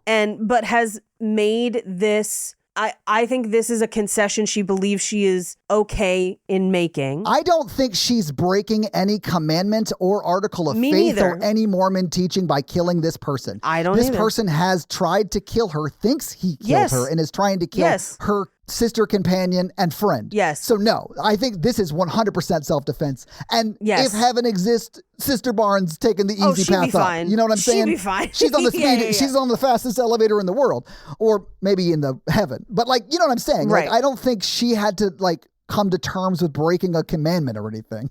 She just saved her friend's life. No. I think it's more in what he thought she'd be willing to do. Oh, I think she subverts his expectation. Yes. But that's on him. Yeah. He was going to die anyway, I think, though, because he has been stabbed in the throat. Like, I don't know. A lot. Yeah. But so I think Barnes dies, and she holds Barnes as she dies. I don't necessarily think she doesn't die. I just think if we do eventually get heretics, I wouldn't, with the S and the $sign, I wouldn't mind seeing her back for that one. I don't know that there should be a sequel to this. I think this exists best in its closed, in its story circle. It is. It doesn't need another one. But if it is, whole different setting, whole different cast of characters, and do a different religion. Oh, yeah. That'd be great. Do Scientology, or, do like other sects of Protestantism or whatever however you call it. I think you'd have a lot of retread if you went still Protestant, but Scientology is its own horror story. But anyway. Yeah, you're right. She runs up to the maze and then uses the maze to find her alternate way out. Yes. She gets out into the snow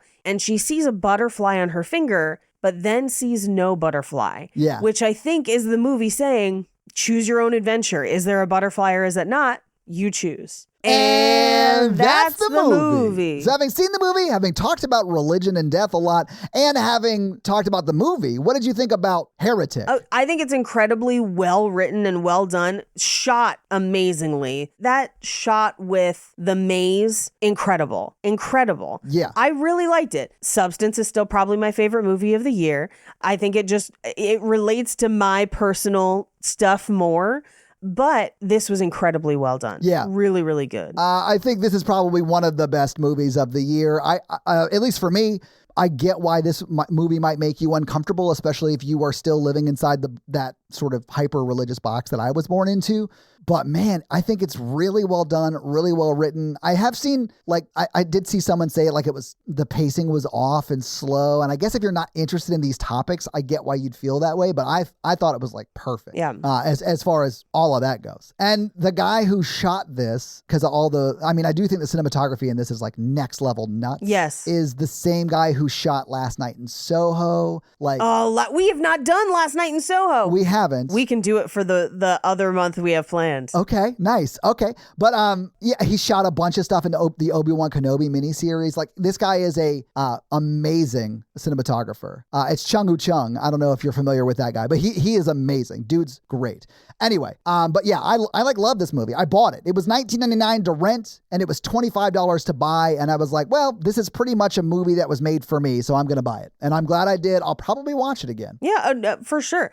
I feel like I don't know that I'll watch it again, not because it's not good, but you know what? That's not true. I might. I feel the same way about this that I feel about Ex Machina, where it's a movie that's fantastically done, but it's mostly meant to just be discussed afterwards. Man, that's true of that movie too. You're right. Yeah. Once you've done it, you're kind of like, unless I'm watching it with a new person that might have a new, point of view, then like, I'm kind of good for the moment. Yeah. But so this is like one of those movies that I kind of want to force my family to watch. And under those circumstances, I would watch it again. Outside of that, it is still kind of scary. There are moments in it I don't like because of that. It's very tense. So, yeah. This is my brand of scare for sure. Yeah, I think you might rate it higher than me. But before we get to the scary scale, let's get to some fun facts. Paige, do you have any for us? Yes. Well, it is with your fun facts. Golden LDS plates, fun facts. So Hugh Grant has said in interviews that he is bored of playing obvious roles and being typecast, which probably explains a lot of the more risky choices he has chosen over the last few years. But this is fucking incredible. Yeah. Now, Scott Beck and Brian Woods, the writer and directors of this movie, saw the interview where he said that. And I think it was around Wonka, probably. Okay. But they wrote the role of Mr. Reed with him as their top choice. Oof. And honestly, fantastic choice. Fantastic. He is very charming in his creepiness and we'll get to that. Ominous presence. Like, he does a very good job at that lane, which is very difficult. Very difficult. Sophie Thatcher and Chloe East, who are the two missionaries, were both raised in the LDS Church and therefore were able to give valuable insight into the religion while shooting the movie. Neither of them identify as Mormons. I mean, are either of them ex-members? I didn't think They're both ex. They're both ex. Oh, okay. Yeah. Okay. Now, the music at the end credits is performed by Sophie Thatcher, who plays Sister Barnes, and is a cover of the 1973 version of Knocking on Heaven's Door, but it's set to the tune of Fade Into You by Mazzy Star. That's a nod to the Creep Radiohead iteration of the Hollies. Now, the song by the Hollies is also a reiteration coming from Albert Hammond's 1972 song by the same name, adding more to the theory of everything being different renditions of the same source material. In fun facts, there's a lot of other layers of that kind of stuff in this movie. We'll go through it. Now, uniquely in the credits, they do feature the statement, no generative AI was used in the making of this film, which it's obvious because it looks good. Yeah. But I do think that's actually more important within the concept of iterations within the film, because generative AI only reiterates. It doesn't create anything new. And that's actually a very important distinction. It is a plagiarism machine. Yeah. And so I think that's actually very interesting to list within this movie as well. Now, another one of those iteration pieces, with great power comes great responsibility. He kind of belittles them for thinking it comes from Spider-Man, saying it was first Voltaire. However, he is also incorrect. Voltaire was quoting Cicero, who wrote the phrase over 1,000 years before Voltaire even lived. Cicero himself was quoting an ancient Greek writer whose work is now lost. Yet again, iterations. But that's not the first time the Romans ripped off the Greeks. In fact, yes, Cicero did it a bunch. Oh, yeah. And eventually got his hands nailed to the Senate's door. So, like, Cicero had a weird but privileged, I'll say, but weird life. Yes. Now, the matches that Sister Paxton tries to light in the basement are safety matches. Safety matches are designed to light only on specially treated surfaces, so they would not have ignited after striking against the wall or floor. That's why they did not work. Now, I don't know how they eventually get them to work because you need the box, but anyway. Now, the debate tactic that Reed uses with the missionaries is actually called sea lioning. It is a specific tactic outlined in studies of both theological debate, but also political debate and just debate in general. It requires you to have a facade of excessive politeness and deference while utilizing passive-aggressive tactics to demand answers or evidence from an opponent without providing any yourself, and immediately dismissing or ignoring any rebuttal, so that they seemed like the more well-informed debater. So it's persistent questioning about basic information easily found elsewhere, or unrelated or tangential points, with loudly insisted upon commitment to reasonable debate. So it's straw manning, essentially. Yeah. But it disguises itself as a sincere attempt to learn and communicate. Again, we know this. He's a serial killer that's trying to trap them. Yeah. But it's meant to exhaust people, exhaust their patience and attention and effort, and portray them as unreasonable for not continuing along the line of questioning. You will see this on Facebook all the fucking time. Do yourself a favor, don't engage with it, because people will just bring up things and not offer anything. They're just demanding things of you without actually engaging in any good faith debate. Good faith debate is what Todd and I have both had today, where we come at this from different sides, but have talked about the myriad of different ways that this movie impacts or affects us, or how we think about it. Yeah. That's good faith debate. Yeah, and can I just say that I think that one of the reasons you can do that and I can do that is because I love you and largely don't care Of what you course. believe, because I Sure. want you to have whatever you need to whatever. And I know that you feel the Right. same about me. Right, of course. Like, that's all that's required for a good faith debate. Right, is to act, yes. It's just like acknowledging that another person's personhood exists and they can have their own thoughts and opinions. Exactly. Yeah. Now, you brought this up, that they travel with companions. Yes. And are not meant to be alone. But Elder Kennedy, who's Topher Grace, when he's searching with them, he is without his companion.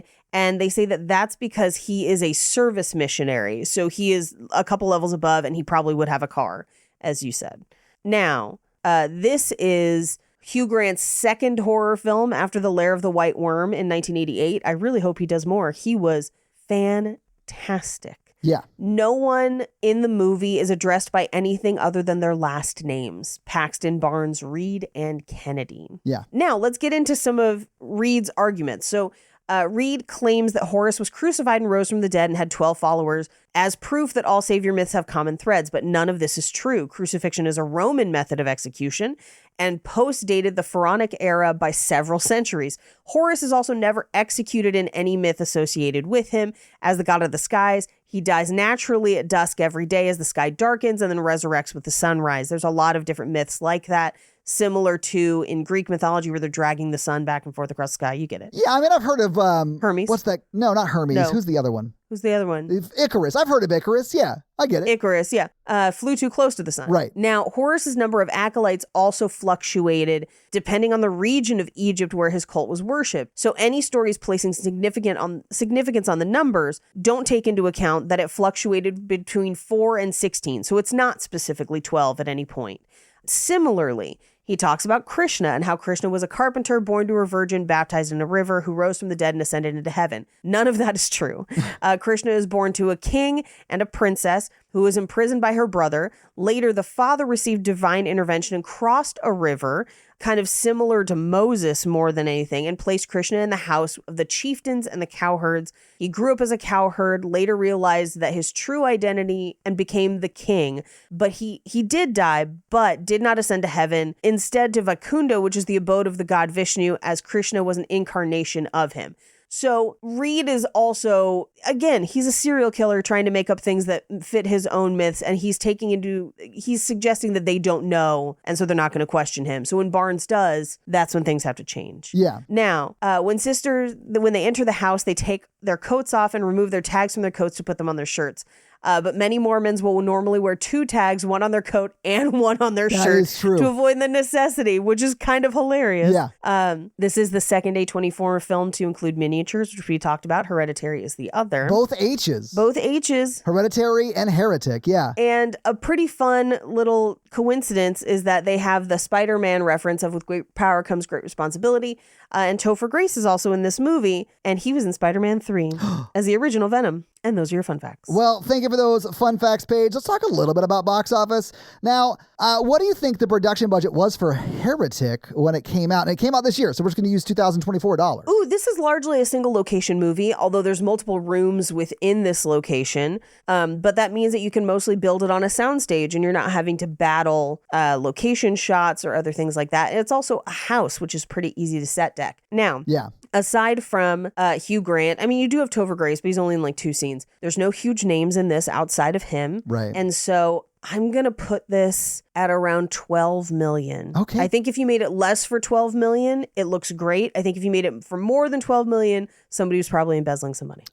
Yeah. So Paige, $10 million was the budget. There you go. Nailed it. Yep. Nailing it. You were very close. Yeah. But your reasoning, clearly sound. Yep.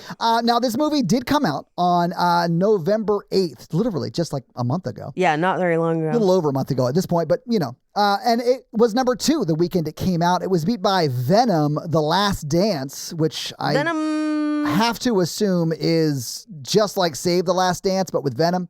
Number 2 was Heretic. Number 3 was The Best Christmas Pageant Ever. Number 4 was The Wild Robot. And number 5 was Smile 2. What do you think Heretic made in its opening weekend, Paige? This has gotten a lot of like groundswell and word of mouth, but I think it probably got that after people had seen it. I don't think it did incredibly well, but I think it's now starting to build kind of that swell. I'm going to say opening weekend, this probably made 2 million. Paige, it was $10.8 million. Oh, good for them. They made a little bit more than its budget in its first week, which is so great. So good for them. Yeah, absolutely. It was number 4 in its second week. It was 7th and 8th in its third and fourth weeks, respectively. And then it's still in theaters right now. But I will give you what it has made so far domestically in the box office, and that is $27.7 million. Good for them. Good for them. Not bad. This was fantastically done, especially for the price. Yeah. And that's just domestic. It made 13.7 internationally. So far, and it's still in theaters, but probably won't make a ton more than this. But it's made $41.4 million as of the day we recorded this, which was December 15th. So as of December 15th, it's made $41.4 million. So really good. It's made money. Good for them. Yeah. Good for them. But that is your box office. So Paige, do you want to hit us with that scary scale? Sure. Our scary scale is a scale of 1 to 10 of how scary we found the film today, with 1 being Ghostbusters and 10 being Texas Chainsaw Massacre. Todd, where are you going to put it? I'm going to put this at a 4. It was pretty scary. I am not super affected by tension and stuff like that as much as you are. But that one jump scare got me. The digging through the arm shit got me. So yeah, I'm going to give it a 4. I'm going to put this at a 5, just slightly above you, because there is a point at which it turns for me, and it's when he starts making them watch his PowerPoint presentation. But up till that point, I spend the whole first hour or so of this movie just being like, run, get out of the house, like just viscerally uncomfortable. So I will put it at a 5. Yeah. All right. That's your scary scale. So Paige, this week, the listeners made us watch Heretic, and thank you guys so much for that. What are you going to make us watch next week as we close out our last season of gift giving? So, and again, we have planned some of this before listener requests and stuff happened. Yeah. But one of the things we've wanted to do for a long time is honor the sacrifice that Russell Crowe made to bonkers movie making this year, because he made not 1, but 2 exorcism movies within a calendar year.